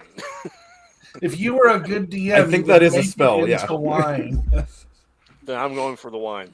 Getting All right, drunk. great. We got that. I'm Pirate Jesus. I'm going to turn salt water into wine. I am going pirates. Pirates. All right. If anyone wants to, I'm going pirates just so I can run around. pirate. Okay. Arr! Yeah. So we're okay. Yeah. Again, no one could. Yeah. Pirates are moving on. The Wide Dark Sea is moving on. All right. Well, so far this is going pretty much how I thought it would. All right. So for the next two, we have something called the Orrery of the Wanderer. Deep in the mountains, there lies an ancient crypt from the first dwarves. It's also about dwarves. The dwarves of Bikarum have tasked a party of adventurers with exploring the crypt and unlocking its secrets. Within the crypt is an ancient legend from a civilization long forgotten. The legend of an orrery built to harness the power of the planes of existence. Its pieces are scattered across the multiverse, but when put together, the orrery could surpass the power of the gods themselves. So there's that one. So Crypt Keeper? Right? So, Hello, that kitties. one. Or, there's something called the Great Khan. The goblin tribes of Meltar have been scattered for hundreds of years, but when a messianic figure rises from the ashes, the goblins become a threat once again. So basically, we have the goblins having a fusion of like a Genghis Khan, Alexander the Great figure. Oh, that unites all of them. do one of them fall on their knees go, Khan! That's, I mean, yeah, that's, yeah. I'm sure I didn't make that joke. I'm a Star Trek fan. All right. So between Orrery the Wanderer and the Great Khan, what do we think? You always gotta loot them bodies in graves.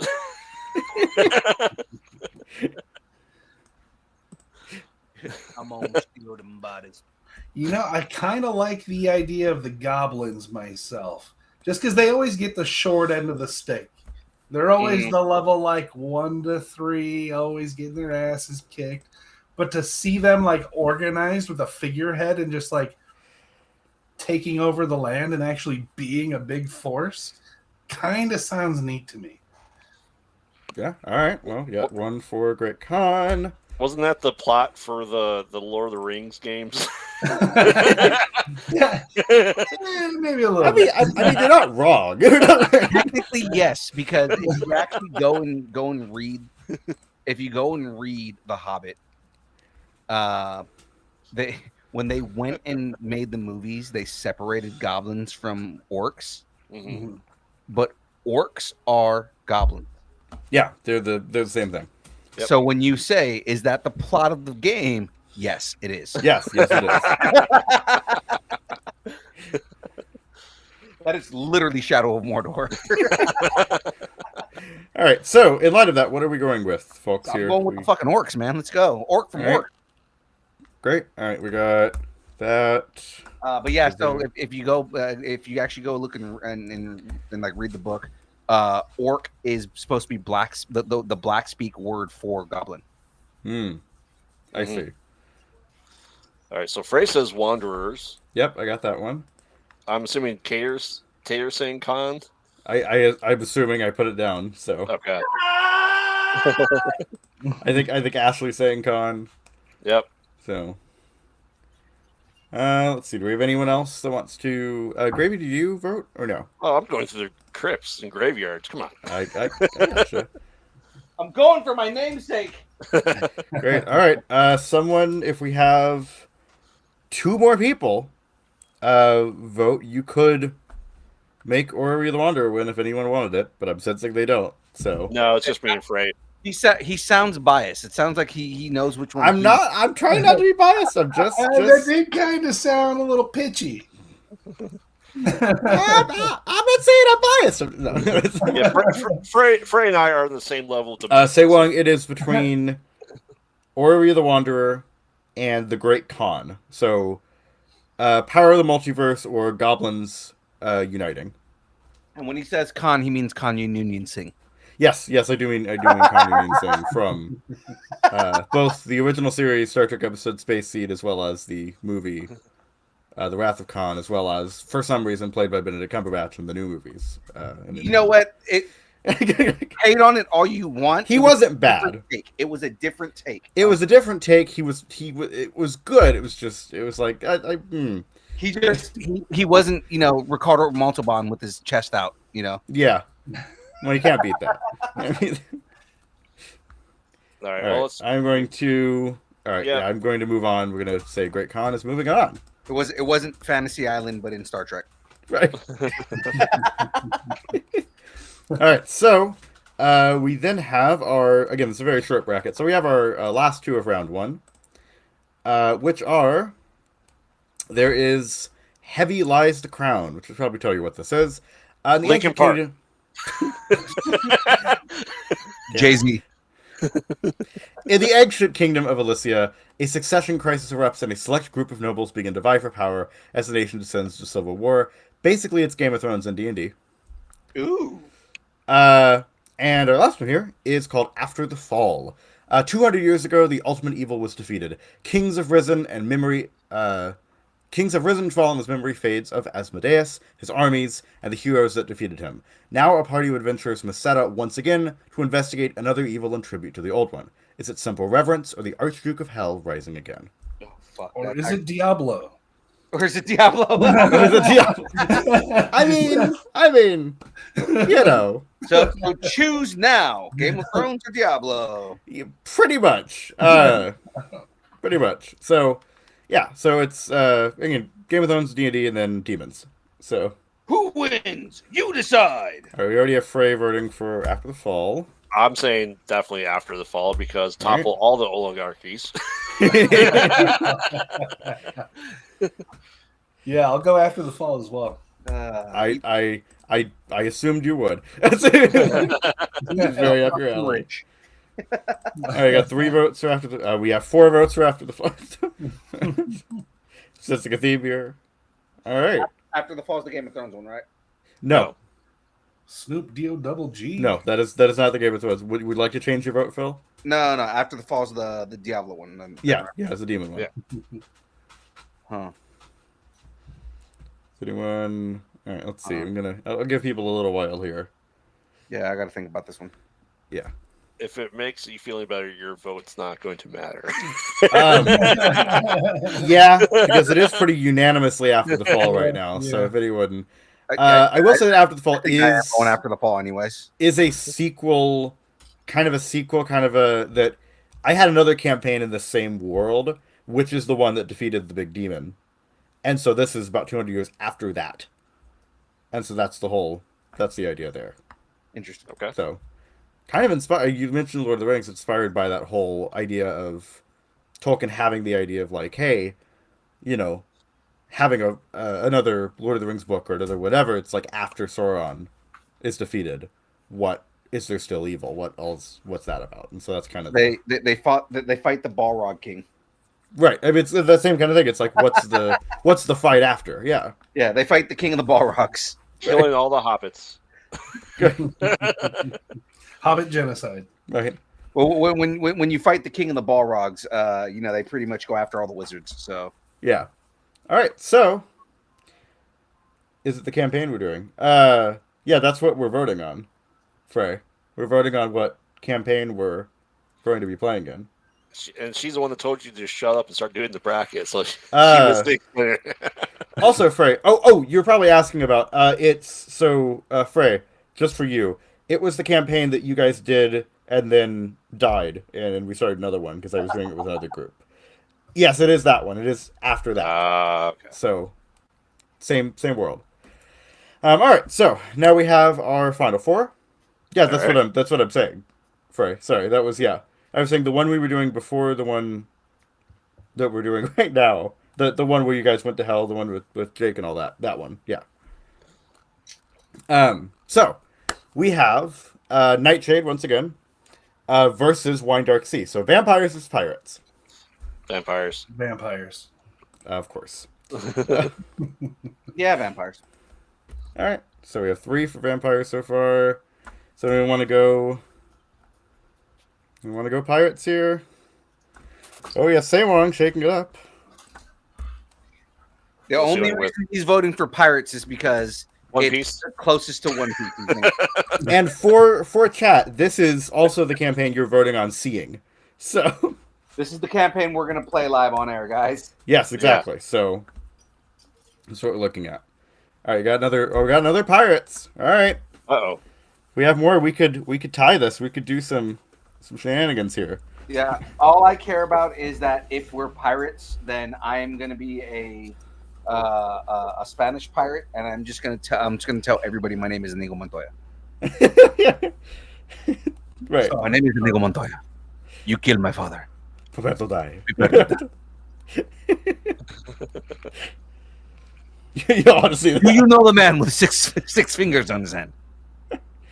All right, come on, people. Whoever's not funding the chat, let's do it. Oh. No. All right. Yeah, I think we're having vampires move on here. All right. The six-fingered man. All right, Nightshade is moving on then. All right. I'm sorry, say one. All right, so my name is Vlad. I will impale you. So don't read into that. I have a nice stick for your head. So, we of course have the Great Khan versus After the Fall. So, between those two, between goblins finally getting a leader and Hell maybe having a new one. Wow. What do we think? I mean, I'm going to go with demons still. Yeah, I thought so. Rise of the Orcs or Diablo. Or Diablo, that's right. Man, I clearly, I mean, Hellstones, the demons, all of that, I love it. Yeah. But if I was to be a player in the campaign, I'd want to see something a little bit different. So I think I gotta go with the Rise of Khan. Khan! I haven't played that game. You know? Yeah. That sounds cool. All right. So we have it's 2-2. It's neck and neck right now. Phil. 2-2. I think Phil already voted, didn't he? No, I did not. No. Oh. Oh. All right. So, do I vote for Khan? Oh, we got another for Great Khan. Do I vote for Khan with a vein sticking out of my neck? You know, like the meme. Yeah. Khan! Yes. Gotcha. Yeah. I got it. Or do I vote for a bunch of demons? I mean, remember again, I would like to say, while there will be demons, I'm not promising that it's going to be demonically focused. It is after all of this has happened. So, I would just like to say, I'm not making any promises. Frey has changed her vote now. I like that you're swaying everybody to the opposite direction. I'm not trying to sway everyone. I'm trying to make sure you're Just so you guys informed about. know, No, I'm trying to make sure you're informed about what you're voting on. just so we Okay. know, guys, we're doing this demon campaign, but there's not going to be any. So there's not going to be any demons. No, I'm not saying there's saying not going to be any demons. I'm just saying 200-year-old it's. wizards You reminiscing. know what? I am going to of just. something I'm going to just cool. be back here. It's going to be quiet. Whatever you want to do. Well, Phil, you could play out the pick of destiny. There could be something from the old god that you're using as a bard to play your musical instrument. Oh my god! If I make a new character and I play Bard on this, it's going to be fucking amazing. Now I will say, so with Frey changing her vote, we do have 4-1 right now for Great Khan. So Son of a bitch. They must pay the rent with their rock. all right, I think Great Khan is moving on. I guess I Oh don't boy. All right, so that means, friends, viewers, countrymen, it is Nightshade, the vampire one, versus the Great Khan, the goblin one. So between those two, what are we going for? This is to decide what campaign I will be developing and we will be playing in the very near future. So do we play? So yes, let's just Goblin- think about what you would have more fun playing, and viewers, chat, what you would have more fun watching. So do I play? Do we play the Rise of the Goblins, the Organization of the Goblins, or Yeah. do we play a much more cohesive version of the game that has not made its way onto the Kyber Cave yet? Ooh. Wow. Again, it would have been really funny if we had moved the Hell one on, because then it would be Diablo versus Castlevania, but you know. All right, so we have one vote for Great Khan so far. I think I'm going con, man. I just All right. I keep kind of like thinking to which one would be more fun, and I kind of just like the idea of the goblins, but not just that. Like, I know we're gonna be making new characters, but like, Yep. yeah, I know we're gonna be making new characters and whatnot, but it's like, if I go half orc, do I become the con if I kill him? Technically, you would have to. Goblins and orcs are different things in D&D. So that the would spin be- is that it's all a con. It's Yeah. all a con. All con. So But you could like play a goblin or play a hobgoblin or something. That might be fun.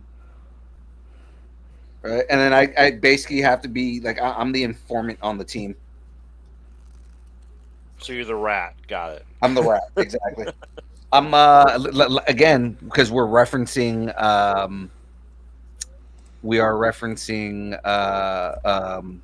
Shadow of Mordor. I'm what was his name? I don't remember. It's been so rat, long since I played rat that game. something, man. Yeah. Whatever, rat fucker. Rat fucker. Yeah, rat fucker. I'm All right, rat. so we have 2 for con. We have a bunch of people in the chat. We got a bunch of people here. What are we going for? Well, you know my vote. The thing I have not voted for this entire time. I'm still going vampires. Yeah, I know you're. Yeah. All right, we have.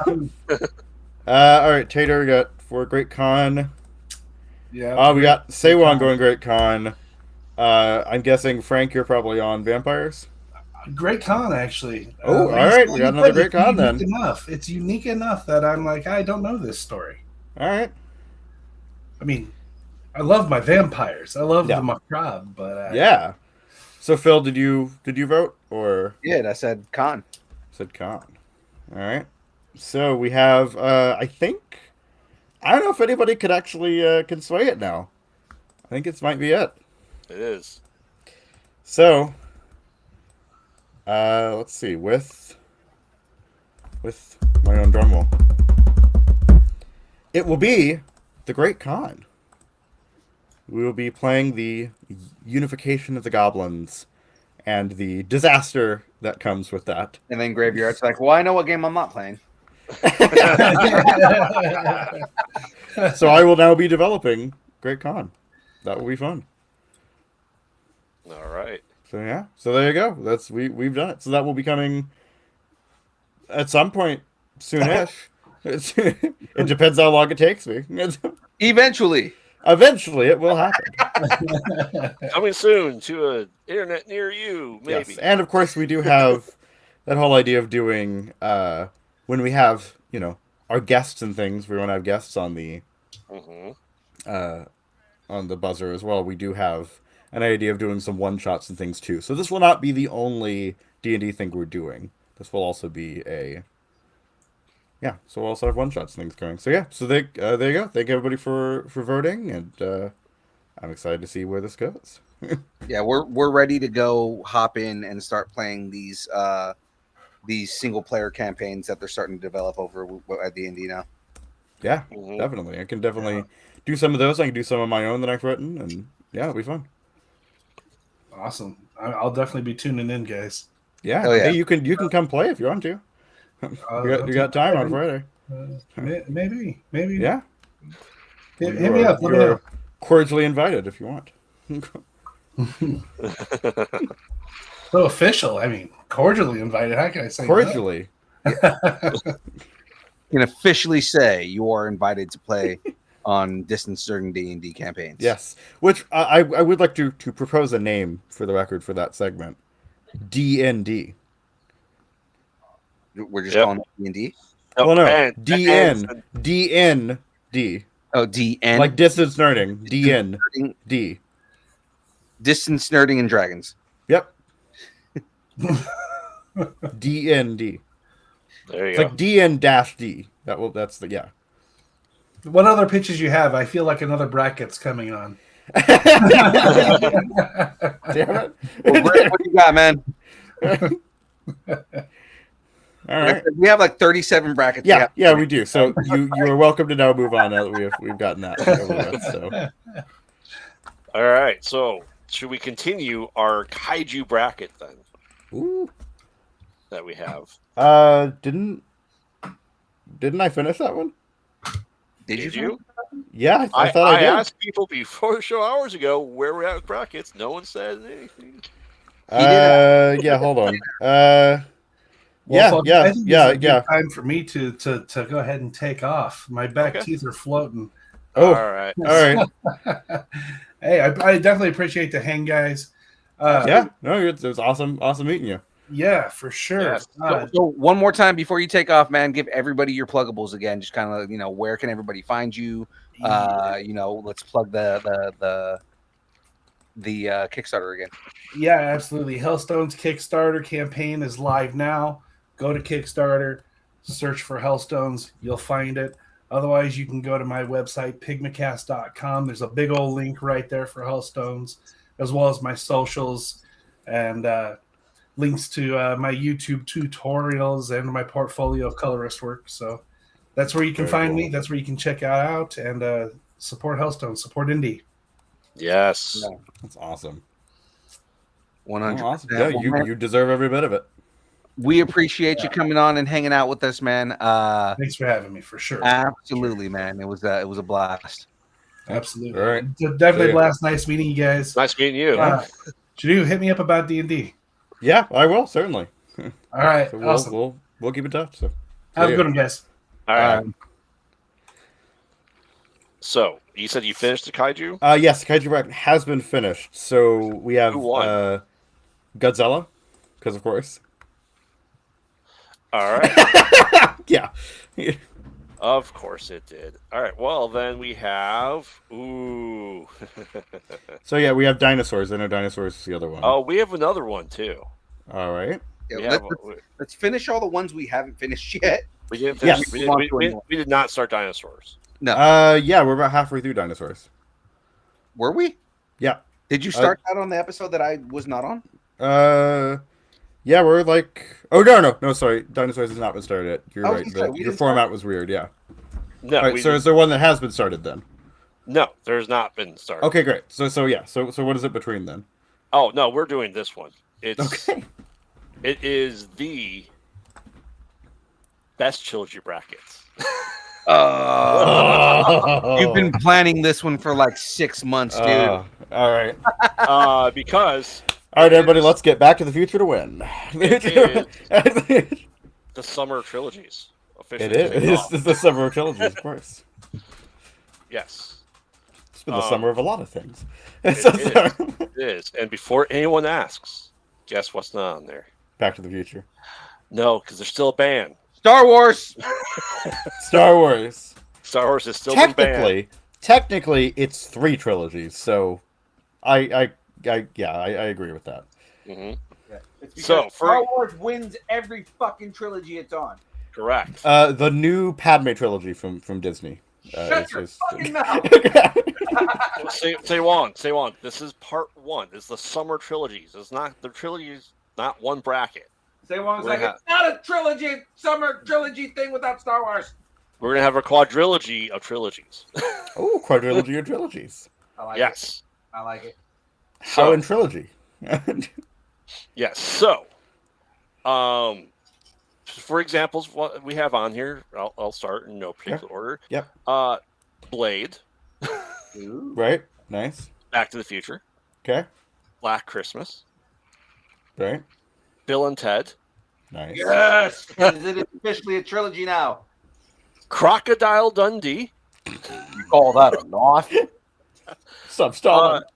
the Evil Dead trilogy, the Carnosaur trilogy, Ooh, God. Not that's Carnosaur. a good one. the Butterfly Effect trilogy. They made 3 fucking movies. They did. I didn't even know they made one past the first one. Yeah. Basket Case, this is a trilogy. The Sam Raimi Spider-Man trilogy. Okay. The Before trilogy. Before Dawn, Before Sunset, Before Midnight. There's all Ethan Hawke and someone else, like all 17 years apart from each other when the movies were made or something like that. I don't think I've seen those. Yeah. The Three Colors trilogy. The Cornello trilogy. Nice. Nice. The Austin Powers trilogy. Of course. Lord of the Rings. Naked Gun. Big Mama. Charlie's Angels, Angels in the Outfield, The Godfather, Beverly Hills Chihuahua, Beastmaster, Creepshow, Cloverfield. Wait, did you just say Beverly Hills fucking Chihuahua? Yeah, there's 3 of them. Oh my god. 3 of them. Oh, that's gonna be. Hey, It's gonna be interesting. Say Wong, count how many Avenger movies there have been. There's not been 3. 2. 3. 4. Ace Ventura, Aladdin, There's been 3 of them. Yeah, I think 3 of them. Cars, Okay. The Dark Knight trilogy, No, okay. Yeah. Cube, the Dollars trilogy, Fistful of Dollars and all that stuff. Right. And Okay. Yeah. Dumb and Dumber, because there's been 3 of them. There's been 3 of those. Is it Dumb, Dumber, and Dumbest? Like, what's the? No, it's- Dumb and Dumber, Dumb and Dumberer, Mm-hmm. and then there was the prequel when Harry met Lloyd. Yep. All right, so kicking off, we have Dumb and Dumber versus the Dollars trilogy, which is the Clint Eastwood Western. Fucking Fistful of Dollars Dollars. trilogy. It's Oh yeah. Of course, the Dollars trilogy. man. Okay, look, I like Dumb and Dumber. I mean, I will let you vote for it if you give me all 3 in the trilogy. Oh God. Fistful of Dollars. Fistful of Dollars. Good, the Bad, and the Ugly. Yeah, we got Say Wong. Say Wong's going Dumb and Dumber.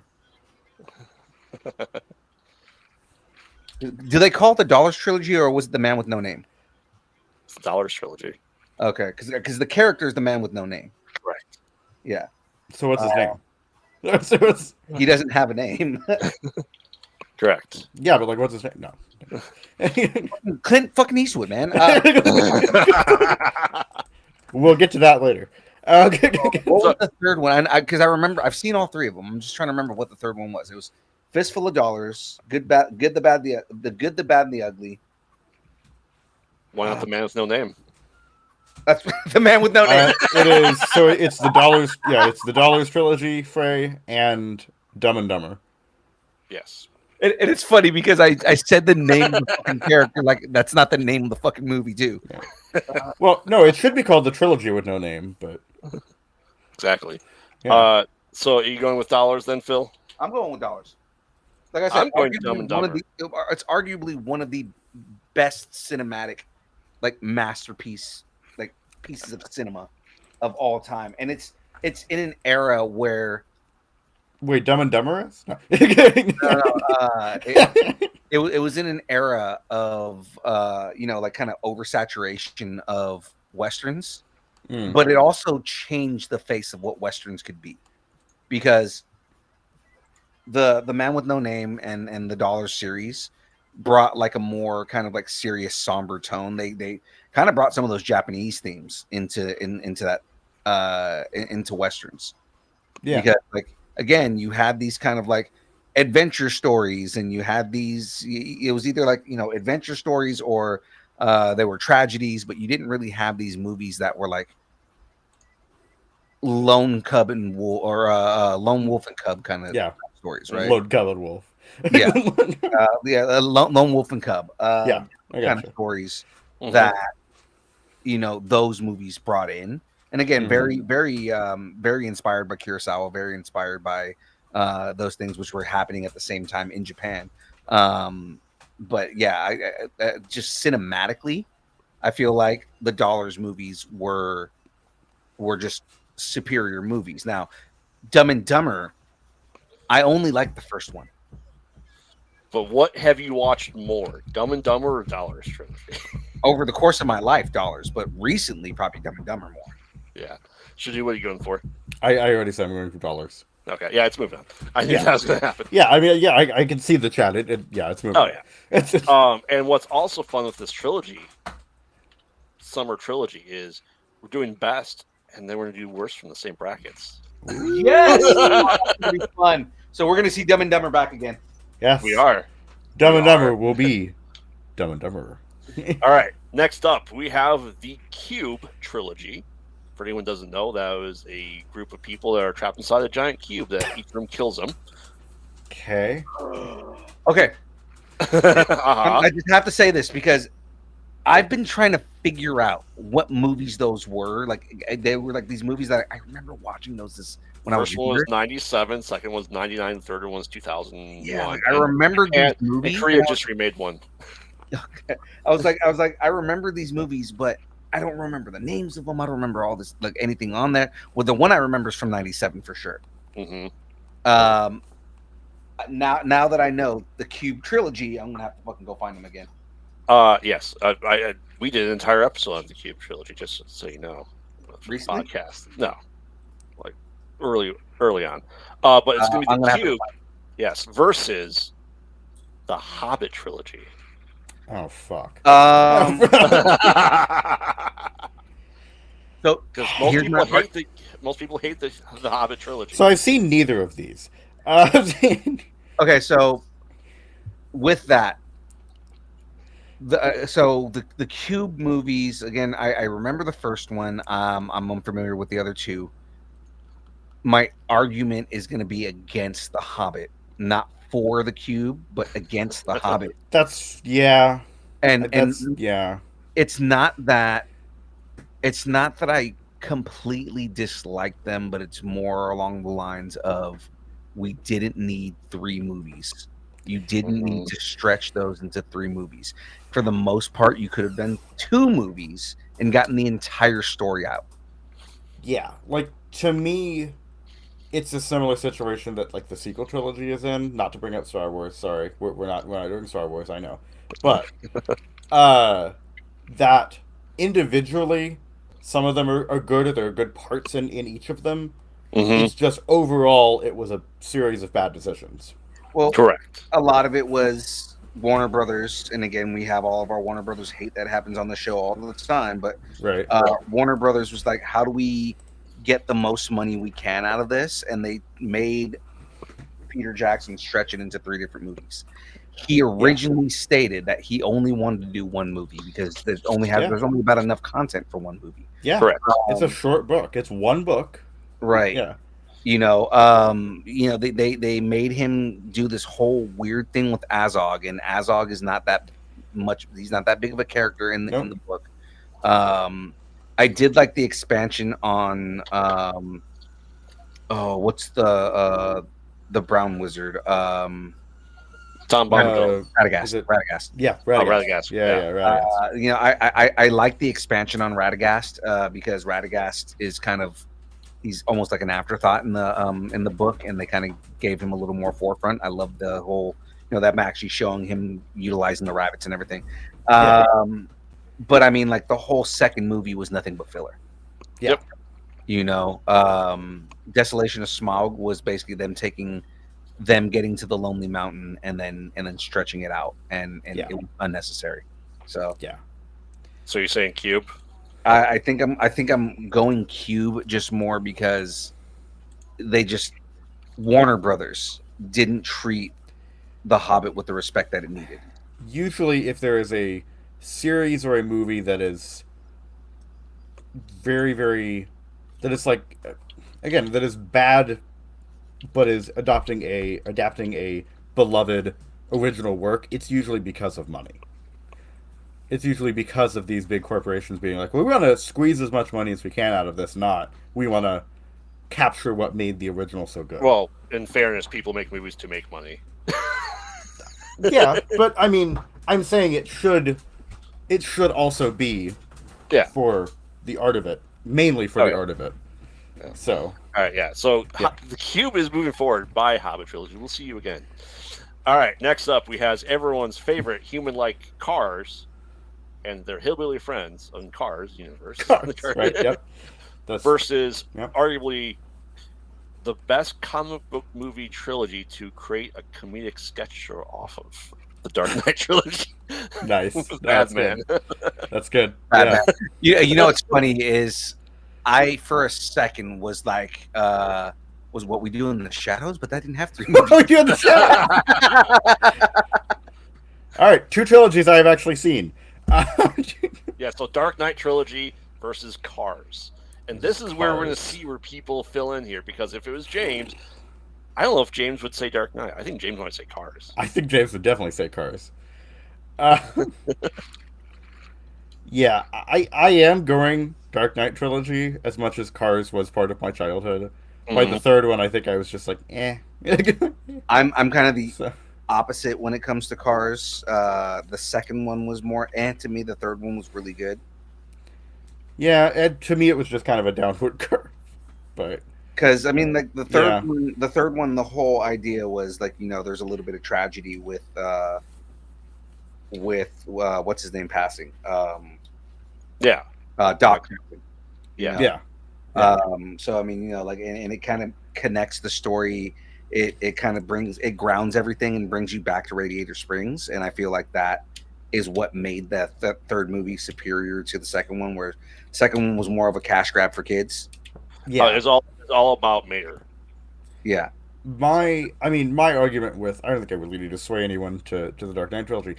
We would not have the landscape of superhero movies we have now without the Dark Knight trilogy. Well, the argument I was making for Cars was more like that's my what I like about Cars, but I'm definitely going Dark Knight on this. Yeah. For the mistakes that they made in the third movie, because again, I don't believe that Bruce Wayne would have abandoned Gotham for fucking 10 years just because he was sad. Right. Like that's not Bruce Wayne. No. But at the same time, Heath Ledger's performance as the Joker is one of the all-time performances, and in the first movie, it was the first time that we got a portrayal of Ra's al Ghul that was similar to something that we would have seen in the comics. Yeah. So it's like you have this origin story of Batman, and it's him dealing with the tragedy and him dealing with his psychosis, and it's so well done. I definitely go with the Dark Knight trilogy. Yeah. Oh, so do I. I hate cars. I don't think we have any votes for Cars from anyone so far. All right, so I Dark think- Knight is moving on. So the last thing for tonight, because it's about Okay. time, Yep. is the Ace Ventura trilogy versus the Aladdin trilogy. Oh God. Third Well. I don't remember the third one, so I remember the second one was. one is King of Thieves. I thought Ace Ventura, King of Thieves. No. no, 'cause the second one was the one with Alibaba and the 40 Thieves, wasn't it? No, the second one was Return of Jafar. Jafar. Yeah. Yeah. So the third one is the one that I was thinking was the second one. Okay, yeah. Yes. Because I forgot about Return of Jafar. And then we had Ace Ventura, When Nature Calls, then Ace Ventura Jr., or the fuck that was called. I didn't even know that existed. So Oh, it exists. If I have to know it exists in the world, other people have to know it too. Well, there's some things that I feel like you are the only one who knows they exist. But that's probably true. That's probably true. But that's the question. You and the people who made. I doubt the people that made it know anymore. Yeah, no, you probably right. They were probably on so much cocaine when they made some of these. Right, they were like, yeah, they know what they did 20 years ago. Yeah. All right, so two of the Aladdin movies were straight to fucking DVD. So I mean, yeah, not even fucking worth mentioning at this point. No. Yep. So two really good Ace Ventura movies and two kind of good Aladdin movies, and the third one we don't talk about for both of these. Yeah, exactly. So we're just judging based on which we prefer. We're judging on the first two movies of each series. Yes, pretty much. Yeah. I don't know. I'll go Ace Ventura. I'm good with that. I think I'm also going Ace Ventura. I liked the first Aladdin. Have not seen any of the other ones. But I mean. The first movie was in the vein of a movie that was not meant for kids that ended up being a kids movie. Right. Yeah. Like, there's 90% sex jokes. Like that movie is not meant for kids. No. What? Exactly. Yeah, I always preferred Mulan, so All right. Well, there we go. Ace Ventura moves on. All right. Which is interesting. It is. It's a shakeup. So yes, to kind of cap next week, we'll be going over Cloverfield versus Creepshow, Beastmaster versus Beverly Hills Chihuahua. Fucking Beastmaster. So two Beastmasters. I already two Beastmasters. Yeah, I know, right? I already know what I'm voting for. The Godfather versus Angels in the Outfield. Okay. Again, didn't know Angels in the Outfield made 3 fucking movies. There were Charlie's Angels versus Big Mama. God, the Big Mama franchise. So again, Amazing. I did not realize they made a third movie until recently. Mm-hmm. I saw it show up on something. Isn't it like his son becomes like a Big Mama too? Yep. Yeah. All right. So then we'll have The Naked Gun versus Lord of the Rings. Oh God! Why? R&B? Why? Austin Powers versus the Cornello trilogy. Cornello trilogy is right. Simon Pegg, Nick Frost. Yeah, it's the 3. Yeah. It's all those. It's yes. Hot Fuzz. That's gonna be hard because Hot Fuzz and fucking Shaun of the Dead are fucking amazing movies. Yeah. Yep. I mean, hey, End of the World isn't bad either. Yeah. Or World's End. Sorry. We'll call this next one the 2 trilogies no one's seen: the 3 Colors trilogy and the Before trilogy. Right. Yep. That's fair. Then we'll have Fireman versus Basket Case, Butterfly Effect versus Carnosaur, Evil Dead versus Crocodile Dundee, Bill and Ted versus Black Christmas, Back to the Future versus Blade. Ooh. Oh. I don't know if I knew there were 3 Carnosaur movies, but all right. What? I said I don't know. I don't know if I knew there were 3 Carnosaur movies, but I know you did. So I have them. Of course you do. Of course you do. You did that on purpose. You put Back to the Future and fucking Blade together. Maybe. I try to Okay. time travel uphill. Motherfuckers always trying to time travel. Okay, so just so that we see where we're at, I basically have the entire the hilt done here, like, or not the hilt, but like the handle for the the hammer done, and then just the top frame for it. So that's where we're going. I actually got a decent amount done for not. Yeah, no, you can tell what it is. Yeah, yeah. I mean, like I got a decent amount done for not separating the pieces. So nice. It almost looks like a hammer. Almost. We're just gonna leave it there. Do it. I mean, yeah, I am. I mean, we are doing pluggables next, right? So. Oh, there you go. Yeah, so see, that's what I'm saying. Since we're at this point of the show, go ahead and give everybody your pluggables. All right. Well, I am SHG Studios on YouTube and on Instagram. I currently do Elder Scrolls content, TTRPG videos, lore from my own fantasy world, my own original music, paranormal investigations, and so much more nerdy stuff. I am also on Frey's channel. We have a little series called Classified. We take your favorite pop culture characters and place them into their respective D&D classes. There's also Journals of the Ancestors, where we go over the different races, ancestries, and/or species that inhabit the worlds of the multiverse. I am also in the Distant Zerg Sphere. I'm going to download on Tuesdays, the build on Thursdays, very sure you're watching right now, the Buzzer on Fridays, and I am allegedly on Kai Brigade Productions. Allegedly. So my question for you, Shadu, is have you done the Dinosaurs of Jurassic Park in the classes of D&D yet? No, we have not gotten there yet. No, that will be. I can imagine you just giggling like a school girl doing that. I don't know why it's not on the document. Hold on. Wow, bitch. I let the whole bitch go on that one. All right. Yeah. Graveyard. Yes, I am Graveyard, co-host of the Mostly Pod Night, Mostly Podcast. They mostly Pod. at night. Mostly. 1 hour and 5 minutes ago, the newest episode dropped. That is our last one for at least a month. No! Yeah. What the fuck am I going to listen to on Fridays, man? I don't know. Just because Our show. just because, as everyone can tell, I'm not in my office. This is not a green screen behind me. It's just co-hosts had surgery yesterday, so I'm giving them time to relax before putting them through the shit of movies that we have coming up. That's fair.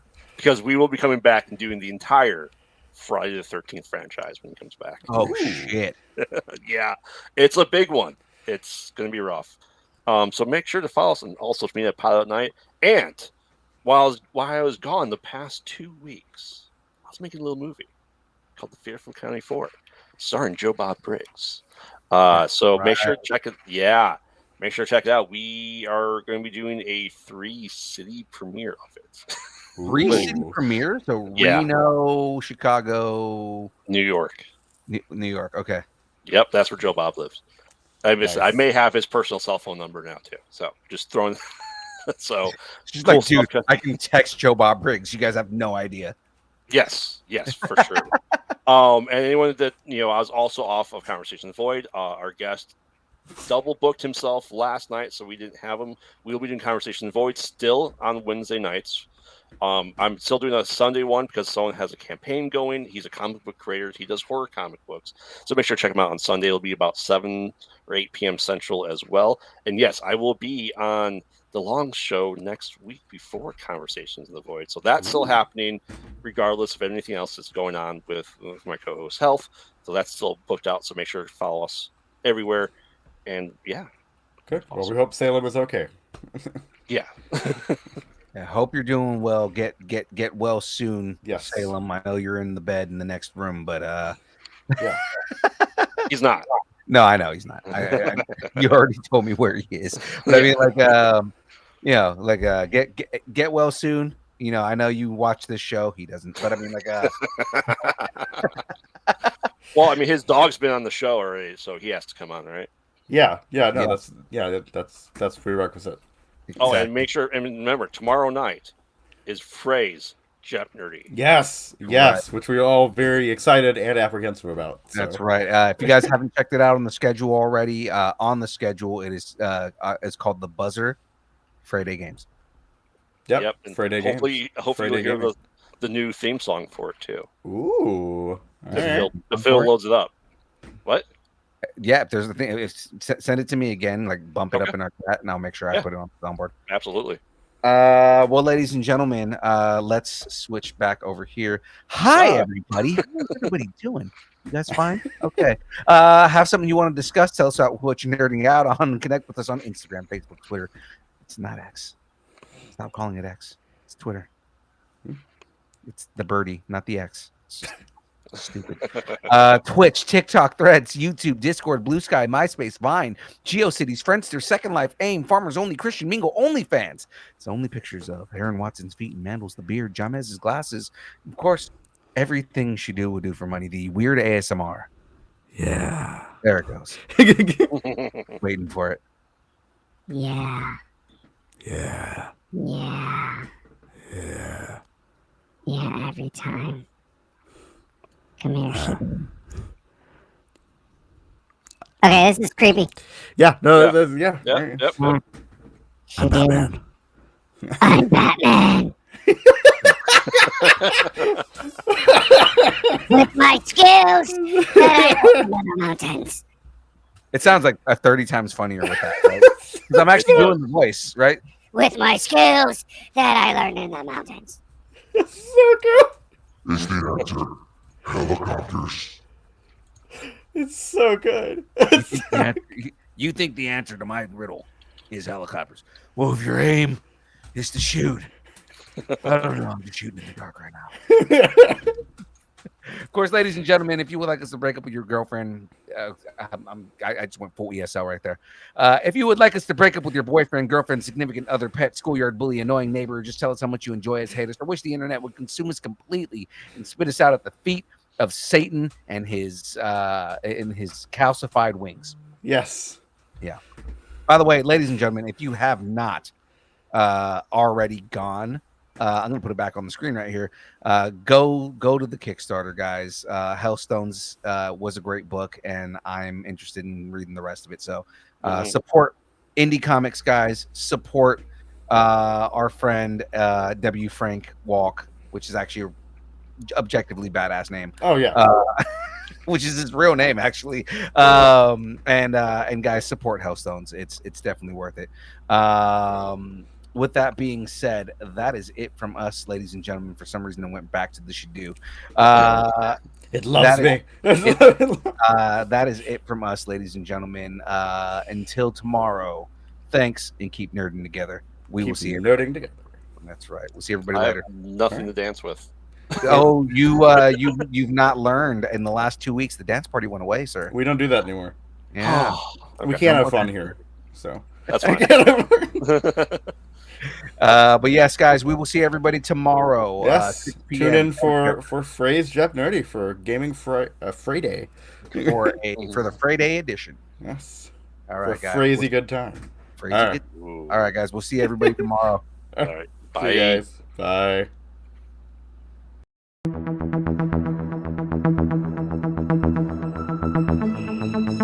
you.